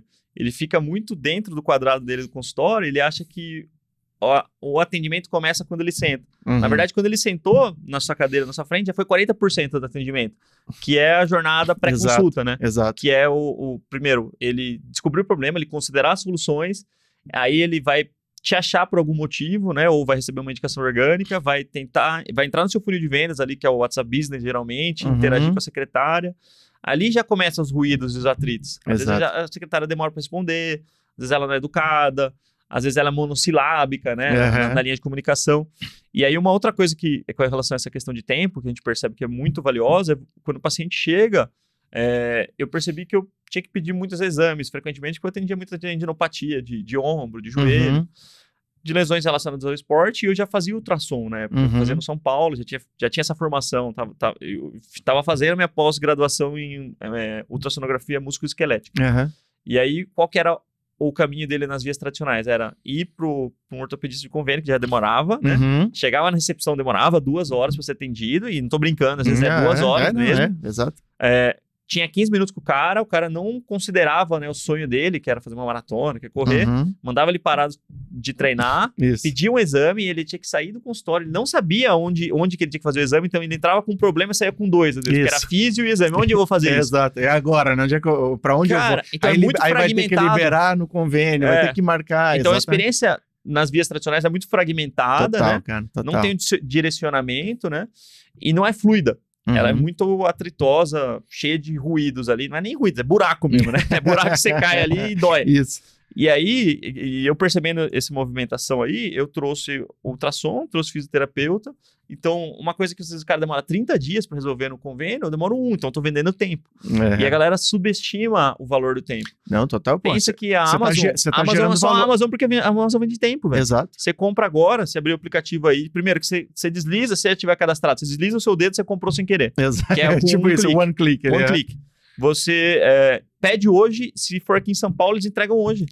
Bizarro, né, cara? E isso tem muito valor, e a competição, né? A Amazon, o Mercado Livre, cada vez mais eles querem entregar mais rápido. Eficiência ali, né? Eficiência. Claro que tem outras características, mas a galera subestima muito o poder do tempo, né? Na vida do paciente. Exato, porque, cara, se você se coloca no lugar dele, pensa você, médico, hoje na sua rotina, cara, tempo hoje é muito importante, porque você tá numa correria sempre, né?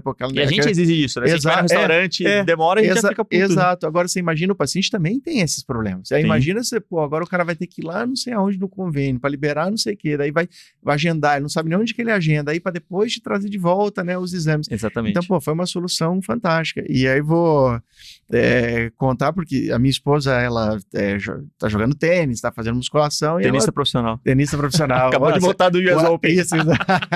Ela começou a treinar tênis esse ano e tá indo super bem, cara. Não, já me ganhou outro dia, fizemos um joguinho e ganhou. Não que seja um mérito ganhar de mim, né, que eu sou muito ruim, mas ela tá indo bem. Já até participou de um campeonatinho, ganhou alguns jogos lá de gente mais experiente.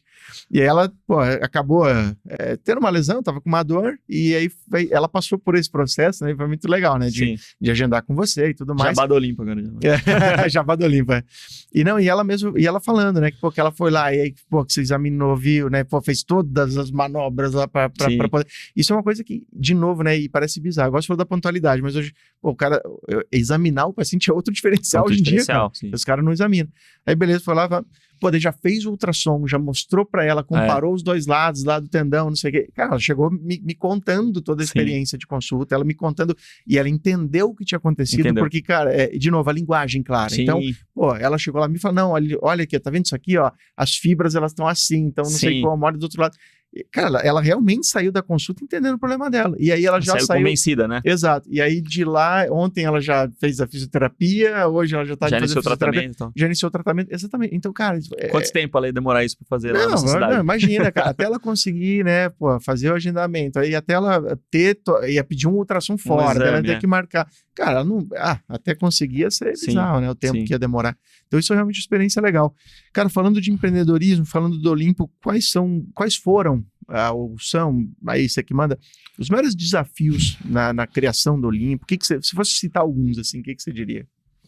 Cara, eu acho que primeiro entender o poder do equity, né? Isso é bem legal, cara, porque quando você começa por mais pequeno que você seja, por mais que você esteja num coworking, que é o caminho natural, ninguém começa grande, né? Você tem a possibilidade de ganhar pela consulta, que é legal, e já tem um lucro, mas você tem um valor ainda maior, que é o tal do equity, que é quanto que vale a sua solução, né? No mercado. Isso aí tem valor. Pouca gente entende isso na medicina, e existe um movimento muito grande hoje de aquisições de grandes grupos, de pequenos serviços, de médios serviços, que são diferenciados ali, são fora da curva, né, vamos dizer. Que são outliers. Por quê? Porque a gente percebe que os planos, mesmo as medicinas de grupo, a gente fala aqui, às vezes, né, dos convênios, a gente não tem nada contra os convênios, né? Acho que tem que existir. Sem problema. Eu sou conveniado, você também é conveniado. Sim. Não tem como a gente praticar medicina sem SUS e sem convênio, e o particular existe para complementar, né? Exato. A solução. Então, no final das contas, os próprios convênios e as grandes empresas, né, que são cada vez mais verticalizadas, eles têm valorizado as empresas ou os médicos que ousam, né, desafiar o sistema e pensar fora da caixinha, e muitas vezes eles olham aquela solução e falam, pô, faz muito sentido eu plugar isso aqui no meu ecossistema. E às vezes adquire ou faz algum esquema ali para realmente trazer valor para aquele médico ali. Até porque, assim, às vezes é mais fácil o cara fazer uma aquisição do que ele criar algo do zero que já tem alguém que já fez, já tem uma expertise, já passou pelo caminho das pedras, né? Exatamente. Eu percebo que isso está crescendo muito, né? Então, inclusive, a gente tem conversas, né, com alguns players ali, mas a gente não está próximo de nada. A gente está querendo só expandir, replicar nosso modelo de negócio e ser feliz, é isso. Mas existe essa possibilidade e é legal, porque quando você percebe isso, você entende que não é só o seu salário, o seu prolabore que vale, né? Você está criando uma empresa, você está criando algo ali, né, que vale. E o mundo da saúde, né, o mercado da saúde, que é um mercado gigantesco no Brasil, 9% de todo o PIB do Brasil é investido em saúde, então é um mercado gigantesco. Ele está carente de bons gestores, né, na área da saúde, que entendam a dor do paciente, a dor do médico, que sejam pessoas de dentro mesmo, insiders, né? Então tem muito outsider, que são caras que vêm da administração, que são caras bons tecnicamente, até melhores que a gente na questão de gestão, mas que quando eles vão aplicar o produto, quando vão entender a lógica ali do médico, do paciente, né, equilibrar a equação, os caras erram, porque às vezes os caras não têm essa percepção de estar de dentro ali. É o que eu te falo. Então eu acho que precisa de muito médico assim, com essa visão. É o que eu falo, cara, no próprio negócio, né, do além da medicina e tudo mais, né, por que deu certo, por que cresceu, por que né, teve um valor ali, justamente porque eram médicos fazendo isso, um médico pensando naquelas soluções. E aí eu lembro muito, cara, que o pessoal, né, quando a gente começou a conversar sobre a aquisição e tudo mais, isso era muito citado. Falava, a gente precisa de médicos empreendedores. Isso é muito escasso, a gente precisa de médicos que pensam fora da caixa. Inclusive, é muito engraçado, né? Porque a palavra hoje influenciador, né? Ela é uma palavra, às vezes, até usada meio pejorativa, né? Influencer e tal. Mas, cara, você sabe que numa das apresentações, além da medicina, para o mercado lá, quando a gente foi adquirido, uma das coisas que estava destacada no perfil lá era o seguinte, falava assim, são 3 médicos, referências em suas áreas e tal, e aí estava escrito assim, todos influenciadores. Então, assim, você vê que o mercado dá valor para isso, cara. Tem muito valor. É muito legal. Saiu até uma pesquisa da McKinsey, né, que a gente até citou num outro podcast nosso, né, no Toca Ficha, que o mercado de bem-estar, uma pesquisa recente, assim, Aí eu vi essa pesquisa. 1,5 trilhão de dólar. Não, é bizarro. Estimativa, crescimento anual de 10%. E aí eles entrevistaram 6 países, incluindo o Brasil. E aí eles mostraram as tendências do mercado, vai aumentar os serviços, a procura por serviços vai aumentar. Então tem muito médico no Brasil que fala, não, porque ninguém paga por médico, só paga por salão de beleza e por carro, entendeu? E baseado em quê? Na voz da minha cabeça, né? Exato. Porque o cara, ele acha que a medicina está saturada, mas está sim saturada do mesmo, né? Se você apresentar uma ideia que seja diferente, tem um mercado muito mato alto, assim, né? E aí esse estudo mostra que 45% a 50% mais ou menos dos consumidores do Brasil e da China especificamente já compraram algum produto ou tomaram alguma decisão de compra no mercado de bem-estar baseado em influenciadores, na opinião de influenciadores. Então, cara. Influenciado por influenciadores. Basicamente, influenciado. Então, assim, é uma coisa que hoje eu vejo que carrega menos estigma do que há 3 ou 4 anos atrás, né? Ser influenciador ou ser blogueirinha, sei lá. E as grandes empresas estão cada vez mais atrás disso, né? Porque as pessoas se conectam com pessoas, no final das contas. Exato, né? Exatamente. Para você... Qualquer decisão de compra que você tenha, você tem que... meio que interagir com alguém ali. Por mais que seja um robô. Eu gosto muito do case da Magalu, né? Porque a Magalu criou um robô humanizado, velho. É bizarro isso. Eles justamente criaram eles humanizaram um o robô. personagem que humanizaram o robô e vendem muito mais por conta disso, Exato. entendeu? E eles têm uma cultura foda. Apesar dos pesares, né? Quem sabe que a Magalu tá vivendo hoje. Mas eles têm um case legal. Sim. E eles humanizaram uma coisa que até então era totalmente fria, né? Uma interação com bot. E vendem muito mais por isso. Pelo simples fato de um robô se denominar Magalu. Isso, ele tem um rosto. A Lu da Magalu tem um rosto, né? E é o maior influenciador digital do mundo. Isso daí, muito engraçado. É o maior influenciador digital do mundo, cara. Tem não sei quantos milhões de seguidores no Instagram. E não é real, não é uma pessoa. Muito bom. Você vê como as pessoas precisam de afeto, né? E sobre esse mercado de influenciadores robôs, eu li uma reportagem e cara, isso aí vai explodir, cara. Vai ser um negócio que vai ser cada vez mais frequente. Né? A China tá investindo muito nisso, né? A China tem uma máquina de criar influenciadores. Avatares. Né? É meio Black Mirror, o negócio é meio... É muito louco, né? É meio... Engoli as palavras aqui. É meio... dá medo, né? Sim. E aí, no final das contas, com relação a essa questão que você falou, né? De objetivo, né? De quais são as maiores barreiras, os maiores desafios, acho que a gente enfrentou no Olimpo. Uma é enxergar essa questão de que a minha cabeça de médico assistencialista, ela é muito diferente hoje por conta de ter virado um médico empreendedor. Então, fazer essa transformação não é fácil, porque você tem que dar um passo atrás. Então, acho que o maior desafio é dar esse passo atrás. Que é o tal que a gente baliza por alto, né? Quando a gente começa na medicina. A gente já tem uma média salarial de pelo menos 18, 20 mil, às vezes até mais. E quando a gente começa a empreender, a gente entende que a gente está investindo num ativo que vai te gerar grana a médio e longo prazo, mas em algum momento você vai ter que parar de dar plantão, porque senão você não consegue tocar a empresa. Exato. E foi o que eu fiz, né? E aí meu custo de vida eu tive que reduzir, comecei a trabalhar com menos grana. E você vê colegas que estão ganhando 50 mil, né? 40 mil. Então, eu acho que esse é o maior desafio, né? Do cara que vai querer empreender na medicina particular. E não só na medicina particular, mas também criar o patrimônio dele investindo em ativos, né? Exato. Mais líquidos ali. Que seria a questão dos investimentos que vocês abordam brilhantemente. Você, o Renatinho também, né? Matheus. O Matheusão. Porque o cara, às vezes, ele beleza, ele ganha bem, mas ele tem dificuldade de guardar porque o outro colega já comprou o apartamento dele. Esse negócio de comparação, né? Atrapalha bastante também. Mas, só pra gente falar um ponto aqui que eu acho muito interessante, né? Que nem você falou, poxa, eu tive que dar um passo atrás, tive que empreender, tô agora, né, criando o equity, né? Tô criando ali, né, um modelo de negócio e tudo mais. E aí você compara o Rubem de hoje, né? O Rubem de hoje que, poxa, que tem a Olimpo, hoje empreende ali no MCP, no meu consultório particular, no MCP Mentoria, MCP Starter, tá no digital hoje, né? Que a gente vai falar um pouquinho sobre isso. Mas assim, vamos lá. O Rubem de hoje, com tudo isso, e o Rubem dublezão lá atrás. Então, você tinha uma BMW M lá, pô, boy pra caramba. Que carro você tem hoje? Cara, eu tô sem carro hoje. A gente tem um Marte, né?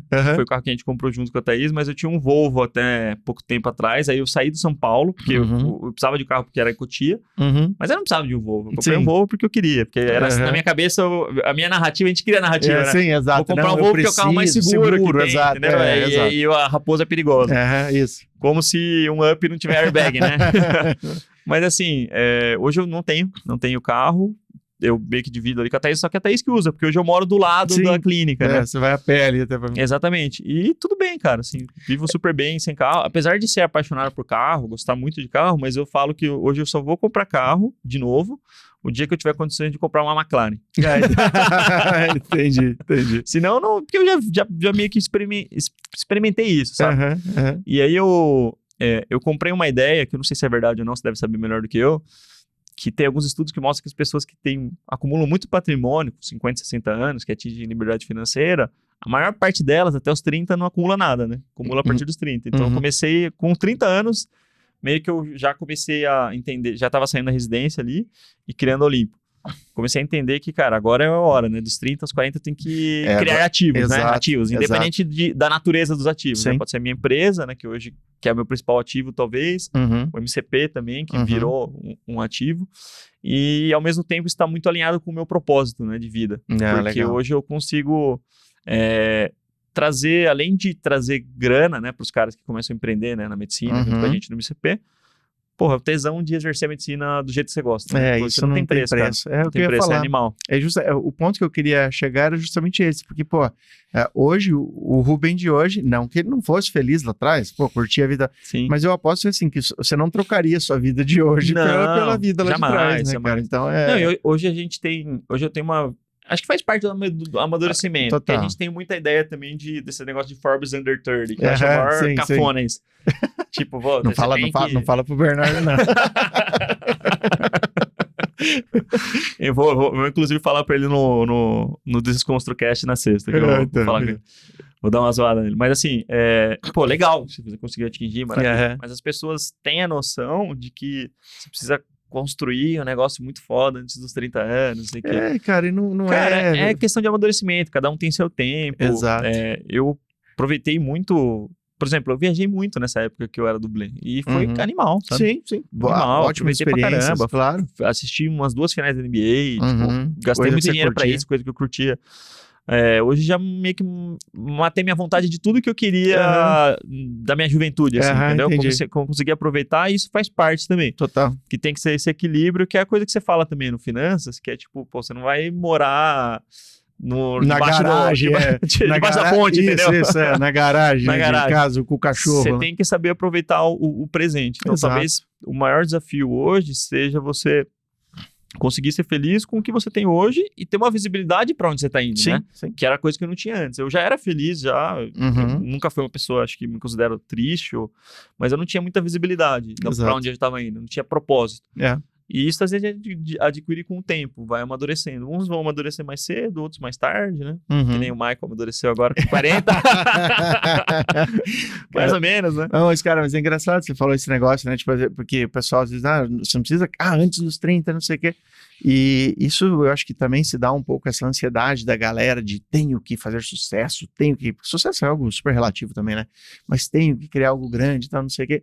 Porque, cara, hoje em redes sociais você vê lá um moleque de 13 anos que ficou milionário com o YouTube, sei lá.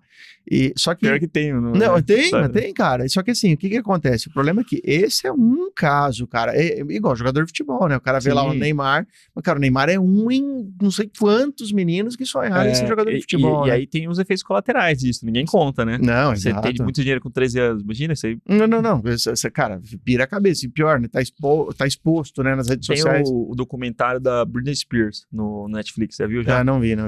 Cara, parece bobo o documentário, mas é bom. Imagina. Porque mostra que, cara... Ganhar dinheiro muito cedo e tal. Com 19 anos, ela era rainha dos Estados Unidos da América. Sim. Rainha, assim. Não tinha ninguém acima dela. Exato. Ela pirou, fritou, assim, total. Tipo, chegou ao ponto, assim, uma história muito triste, inclusive. Porque, tipo... tiraram os direitos legais dela, os próprios pais. Porque senão ela ia fazer ela saía muita de besteira. Casa, tinha os paparazzi lá, ela ia, tipo, ela tava destruída de ressaca lá, os caras tirando foto dela colocando gasolina no carro, velho. Então, assim, imagina que às vezes a gente quer crescer tanto e às vezes a gente não vai suportar estar grande em determinada fase da nossa vida. Então, eu acho que tudo tem um tempo, né? Você viu o Luva de Pedreiro, o vídeo que ele soltou ontem? Luva de Pedreiro, não sei quando é que você está assistindo esse podcast. Se for mais pro futuro, talvez você nem saiba do que a gente está falando. Mas é um menino lá do interior da Bahia, muito humilde, que acho que nem sabia ler e tal. E é um menino que fazia vídeos engraçados. Receba ele chutando a bola lá, a bola entrando no gol. Acho que a maioria do pessoal vai estar assistindo enquanto ele ainda existe, ainda está nessa hype. E aí ele falava receba e tal. Então virou um negócio engraçado. Esse menino, ele criou tanta fama imediata na internet que acabou daí, né, fazendo contratos com marcas e tudo mais. Só que aí teve um monte de rolo no meio, que o empresário pegou grana dele e tal. Sim. E assim, no final das contas, esse é um menino que, sim, que não tinha nada e ganhou uma grana. Só que ele postou um vídeo ontem, que ele apagou todos os vídeos dele da rede social e claramente ele não tá bem. Ele claramente, cara, a voz dele, a forma como ele tá falando, claramente ele tá mal da cabeça, cara. E falando que ele vai desaparecer agora das redes sociais, que ele não quer mais, que ele vai voltar pra vida dele. Então tem que tomar muito cuidado mesmo com esse tipo de coisa. Tem que tomar cuidado, cara. E às vezes a gente deseja tanto uma coisa, e é bom, né, você ter ambição. Sim. Mas existe um limite treino entre a ambição e a ganância. Exato. E é muito perigoso você... e às vezes você não percebe, que você justifica pra você mesmo, por uma narrativa que você conta, uma historinha que você conta pra você mesmo, né? Não, tá tudo certo, tô indo no caminho certo. Você vê, você tá pisando nas pessoas, você tá fazendo coisas erradas, você tá... enriquecendo de meios ilícitos, isso, né? Exato, ganhar a qualquer preço, né, exatamente, cara? Então eu acho que isso daí é uma coisa que o médico tem que se reavaliar frequentemente, né, cara? Com certeza, cara. A ambição é legal, tem que existir, porque é a tal da fome, né, que a gente fala, né, de prosperar, de vencer, de ajudar as pessoas, mas o seu principal balizador tem que ser ajudar as pessoas, no final das contas, né, porque você não perde o sentido. Tem até uma história do Steve Jobs também, não sei se é verdade, mas já ouvi bastante gente falar, que a morte dele foi bastante triste, né? Eu ouço muito isso também. Que escalou o mundo, né? O cara chegou no topo, topo assim, poucas pessoas vão ousar chegar acima do que ele chegou, entendeu? Ele mudou a forma como a humanidade se comporta, cara. Mudou total. O cara, super relevante, super inteligente. E ele tinha muita dificuldade de relacionamentos interpessoais, cara. Sim. Muita dificuldade. Altas inclusive tretas com sócios, na sociedade, com família. Sim. E aí, qual que é o preço disso, né? O que vale você conquistar um patrimônio, um prestígio, um legado, né? Um legado, pra mim, até ultrapassa o patrimônio. O legado é o cara que vai ficar pra história, né? Lógico. O que vale você conquistar tudo isso só que sozinho, né? Você vai aproveitar com quem? Pois é. É a mesma coisa você conquistar o mundo, tá sozinho numa ilha que você tem acesso a tudo, mas tá sozinho, né? Não vai aproveitar com ninguém. Não adianta nada. Então acho que o médico também tem que tomar um pouco de cuidado com relação a isso, até com relação a quem quer ganhar e construir patrimônio, que eu acho que é muito bom.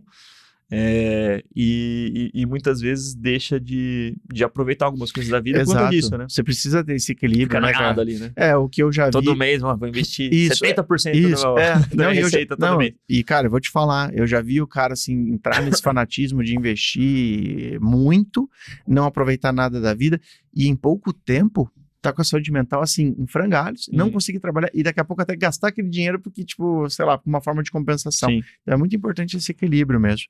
Cara, vamos conversar um pouquinho sobre o MCP. O que é o MCP? Como é que você entrou nesse mercado digital aí? Quais são as soluções que vocês têm? Eu acho um projeto muito bacana para quem tá ouvindo aqui talvez não conheça, então eu queria que você falasse um pouquinho sobre isso. Meu consultório particular. Vamos lá, então, meu consultório particular. Eu já conheci o Vitor já até antes de você, o Bernardo, né? Já morava com ele e eu sou meio que um insider do Além da Medicina antes mesmo de entrar no Além da Medicina de fato, né? Porque eu conhecia os bastidores, pelo fato de ele ser muito próximo dele, eu acompanhei toda a história, já vi ele lançando lá na nossa casa, lá na Jardim Chamas e tal. Então a gente sempre esteve muito conectado e muito ligado. Aí inclusive, quando foi o primeiro evento presencial de vocês do Além da Medicina, eu fiquei muito chateado que eu não consegui ir, porque foi meu primeiro evento presencial na Olimpo. Entendi. E foi um evento muito pequenininho, para poucas pessoas, mas tinha um significado para mim. Claro. Eu queria que ele fosse, meio que quando a gente foi convidar um outro, a gente, mas é o mesmo dia, velho, sábado, foi um sábado. Eu lembro que o Vitão falou sobre isso. Putz, cara, vai ser no mesmo dia do Olimpo e tal. E aí, no final das contas, a gente nunca teve nenhuma intenção de ter um produto digital juntos, mas a gente sabia que a gente queria ter um projeto juntos em algum momento, porque fazia sentido, até pela proximidade que a gente tem. E aí eu lembro que ele estava meio que puxando a frente do MedSkill, né, em algum momento, e os outros produtos começaram a escalar, e o MedSkill é um baita produto, né, para quem está ouvindo a gente é estudante de medicina, adquira o MedSkill, que é um investimento fantástico, né, vai ajudar você a sair um pouquinho desse pensamento mais tradicional aí, como estudante de medicina, vai te trazer muitas habilidades novas, né? Soft skills, né, que a gente fala, ou people skills. E aí, a questão que ele tinha um pouco de dificuldade já de ter uma conexão com o público, porque já não era estudante, já era médico especialista formado, e estava começando a desengajar um pouquinho, né, do produto. Isso. Que são coisas cíclicas, né, acontecem. Não estava dando aquele tesão nele, exatamente, né, de fazer aquilo, porque justamente ele estava numa outra fase da vida. E ele tinha o consultório dele lá em Patos de Minas, né. Um salve aí pra galera de Patos de Minas aí. As 2 pessoas que estão ouvindo a gente. Sacanagem. Tô brincando. Você sabe que você falou disso de 2 pessoas, né? Tem um cara no Instagram que eu sigo, porque é um cara que anda de Harley e tal, né? Pra quem não sabe, né? Eu gosto muito de Harley Davidson e tal. E aí eu sigo porque o cara faz uns vídeos muito bem feitos, muito legais. Sim. Ele tem uma moto muito bonita e tal. E aí eu vi um dia que era de Patos de Minas, né? E aí eu peguei e falei com o cara de Patos. E eu falei pro Vitinho, pô, cara, eu sigo esse cara aqui, que ele, pô, ele tem uma garagem super legal lá, ele tem uns carros também, desses carros mais antigos e tal, que ele... E eu falei com o Vitor, o Vitor, eu conheço, cara, fazia academia comigo. Então, também que você falou, talvez... Qualquer pessoa que você representar de Patos, isso, inclusive, talvez ele esteja ouvindo agora. Mas Caieiras é um pouco assim, né? Apesar de ter nascido em São Paulo, Caieiras é a região metropolitana que é cidade pequena, todo mundo se conhece. Né? E aí ele tava começando a empreender em Patos, o Vitor, né? Com o Casa, né? Que existe até hoje lá. E hoje quem toca mais é o irmão dele lá. Que é um business também dentro da medicina esportiva, voltado mais para idoso ali, para idoso diabético. Inclusive a gente vai conversar, o Vitor vai contar essa história, como é que ele criou tudo isso, as dificuldades que ele teve. É muito, muito bacana essa história dele. Exatamente. E foi parecido no mesmo timing que o meu, que a gente abriu a empresa em 2019, mas começamos a operar praticamente em 2020, porque é aquela coisa, né? A obra você acha que vai demorar 1 mês, demora 6. Exato. E aí, pô, a gente teve uma dificuldade gigantesca, né? Quando entrou o lockdown. E a gente vai, fudeu, agora vou ter que voltar a dar plantão, tudo bem, né? Paciência. E aí voltei a dar bastante plantão ali pra pagar a empresa, porque né, os boletos não paravam de vir. E aí, no final das contas, cara, depois de 2020 para 2021, a gente deu um salto absurdo, assim. Crescemos 140% a empresa lá, né, na Olimpo. E aí o Vitor começou a me falar um pouco, numa dessas vindas deles a São Paulo, dessa questão aí do MedSkill e tal, que tava um produto muito bom, que tava andando com as próprias pernas, que tava indo bem, mas ele não conseguia tracionar devido ao ticket ser menor, né? O valor cobrado, né? Falei, cara, você tem uma habilidade muito boa de vendas, o cara o Vitor é um cara persuasivo, né? Sim. É um cara que tem uma oratória muito boa. E aí a gente tem hoje uma lacuna que eu enxergo, que é a questão de como o médico especialista vai se posicionar no mercado particular. Porque tem muita gente que tá me perguntando, e isso eu percebi porque conversando com as pessoas, não foi uma coisa intencional. Porque assim. você não aprende isso na faculdade, né? Não aprendi na faculdade. E aí, depois de muito bater cabeça, né, de cometer vários erros, assim, eu cometi muitos erros, né, durante a minha trajetória do consultório. Desde contratar agência de marketing, cara, que deu 0 resultado. Tomei até uma ameaça de processo, porque no começo eu usei o nome que estava registrado, não sabia nem que existia o INPE, cara, um monte de coisa, assim. E aí eu percebi que depois que eu passei a acumular uma certa habilidade de entender qual que era o caminho do labirinto, né? Que é aquela história de você ir e voltar, e depois você fica meio já veiaco, né? Você já entende os caminhos. Isso, exato. Você já olha ali e fala, não, esse aqui é igual aquele um que não dá em nada. Aí eu falei, eu demorei 4, 5 anos pra estar onde eu tô. Se eu tivesse começado do zero com essa cabeça que eu tenho hoje, eu demoraria 1 ou 2 anos. Isso eu tenho certeza. Então, esse conhecimento tem muito valor, né? Para as pessoas.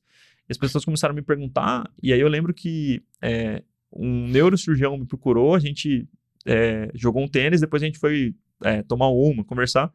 E aí foi a primeira mentoria que eu fiz. Informal, assim, total, do nada, né? assim. A gente tava tomando uma e tal. Eu falei, pô, mas e aí, como que tá a carreira? Tá meio difícil e tal.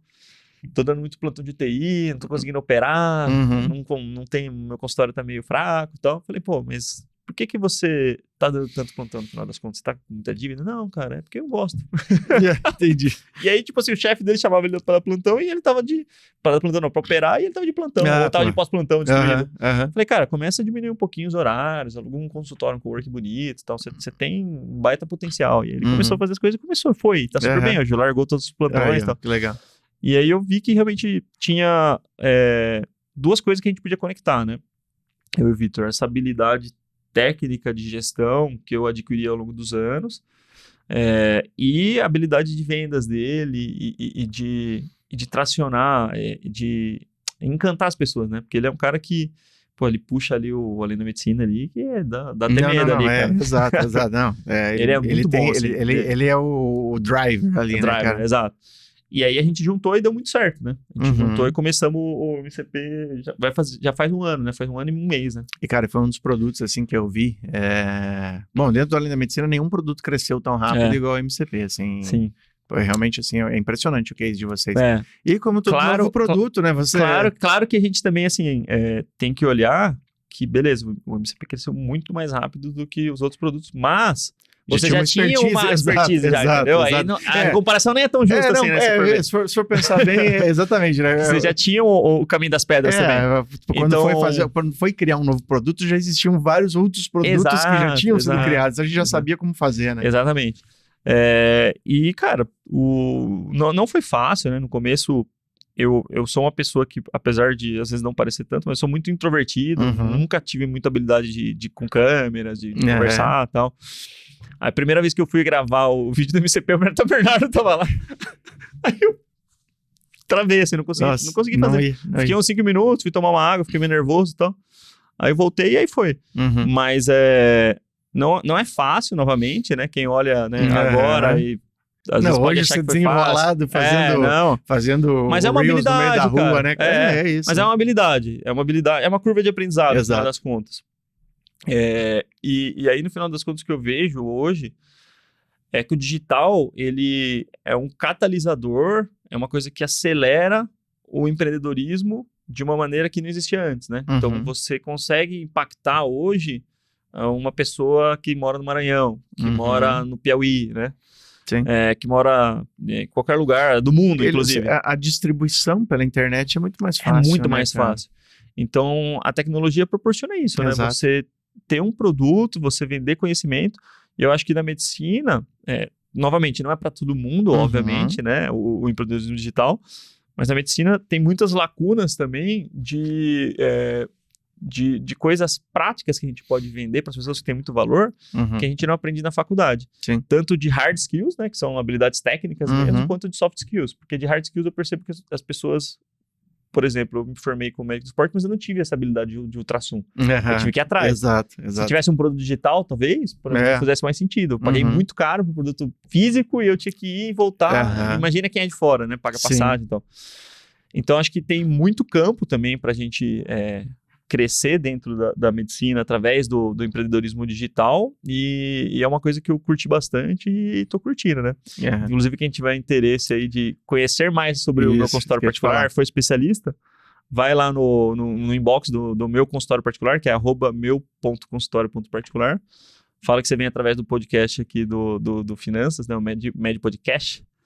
E aí a gente vai ter uma surpresinha para vocês lá. Pô, legal, isso aí. Também vou, assim, se você estiver vendo de repente pelo YouTube, não estiver escutando aqui pelo Spotify, a gente vai dar um jeito de colocar os links aí para vocês poderem acessar. Inclusive para seguir lá o Instagram também, @meu.consultório.particular, que tem sempre conteúdo bacana lá. O Rubem consegue, cara, eu adoro a zoeira dele lá. O Rubem consegue, assim, muitas vezes fazer alguns posts, assim, mais caricatos, mas que trazem ensinamentos muito legais, assim, né? Então, aquele negócio, tipo, quebrando alguns mitos, inclusive, né? Aquilo que a gente estava falando agora há pouco, né? O cara acha que para atender no particular, ele tem que estar com a caneta da Montblanc, 3 canetas, ele tem que ter o Rolex mais caro, ele tem que estar com o consultório o cinto da Louis Vuitton, ele tem que ter lá o negócio de mármore, sei lá da onde. Então, cara, isso tudo não é bem assim, né? São crenças, né? São crenças no final das contas. Mas é isso, acho que a gente tá, graças a Deus, está conseguindo atingir nosso propósito, que é resgatar o tesão por exercer a medicina entre os especialistas, né, cara? Isso é muito bom. E no final das contas, o que acontece, cara? Vocês estão beneficiando pacientes. E é isso que eu sempre chego nesse ponto. Total. A partir do momento que o médico está atendendo um pouco com prazer, fazendo aquilo que ele, né, tem uma vontade de fazer, ele está dedicando mais tempo ao paciente porque ele consegue ter mais tempo através desse modelo diferente, né, de fazer o atendimento. Então, pô, isso no final das contas beneficia as pessoas, né, cara? E aí eu brinco, né? Você tá beneficiando hoje muito mais pacientes do que no seu 1-a-1 lá no consultório. Exatamente. Né? E inclusive, a gente ensina finanças para os médicos, e aí eu vou explicar o porquê, né? Para os médicos que estão com a gente, só que a gente ensina finanças do consultório. Legal. Que é a gestão do consultório, que é você entender que você precisa de um fluxo de caixa, você precisa ter caixa para você... É a mesma ideia, né? É muito similar com a ideia da pessoa física, do mesmo jeito que você precisa de um colchão, né? De segurança, uma reserva de emergência, você precisa de uma reserva de emergência para o consultório. Sim. Que tem que ser mais ou menos 6 vezes o faturamento mensal ali, né? Senão você fecha, né? Senão você fecha e você precisa até de um caixa a mais, né? No caso da empresa, para ter o total do fluxo de caixa. Você precisa pagar os funcionários, para você se pagar, para você ter seu prolabore, para sobrar dinheiro, e aí você divide, tem um racional de dividendos, que não tem certo e errado, mas uma porcentagem você tira para você, com uma bonificação e uma porcentagem você reinveste para continuar crescendo, para você adquirir um novo material, para comprar um aparelho que você vai precisar usar para fazer algum procedimento.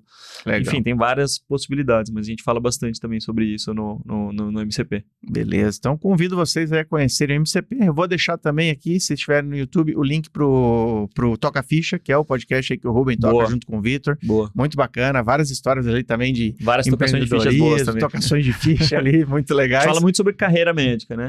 Exato. E aí, vocês trazem uns caras muito feras ali pro podcast de vocês, é sempre um grande aprendizado. Inclusive você, né?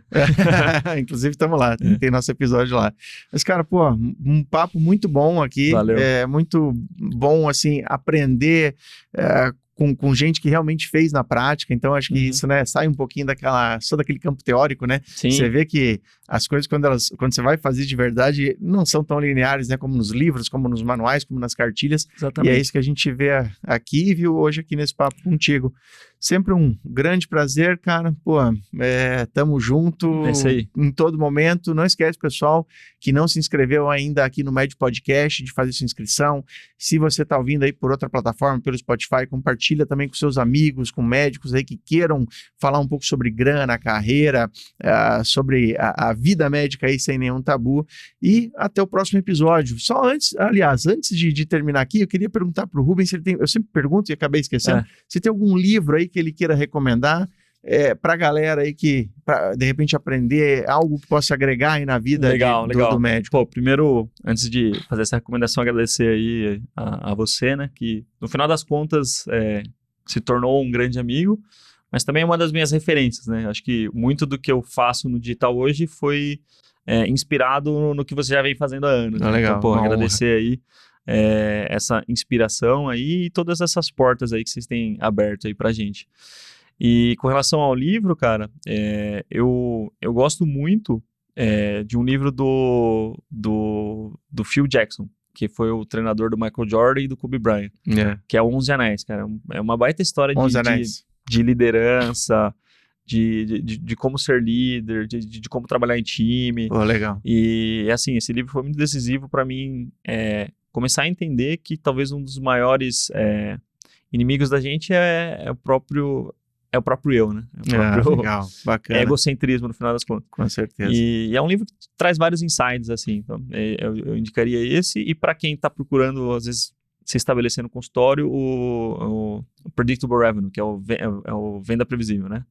Receita Previsível, né? Receita Previsível. Cara, que também é um livro sensacional, um pouquinho mais tecnicamente difícil, mas é um livro que muda sua cabeça com relação ao mecanismo, né, de como funciona o mercado de vendas, no final das contas. Perfeito. Pô, ótimas indicações aí. Então fica a dica para vocês, pessoal. Vamos terminando por aqui. Mais uma vez, muito obrigado pela audiência. Obrigado aí para você que está me ouvindo ou está me vendo, né, nessa hora. E até o próximo episódio. Tamo junto. Valeu, galera. Falou. E é só o começo. Valeu. Boa.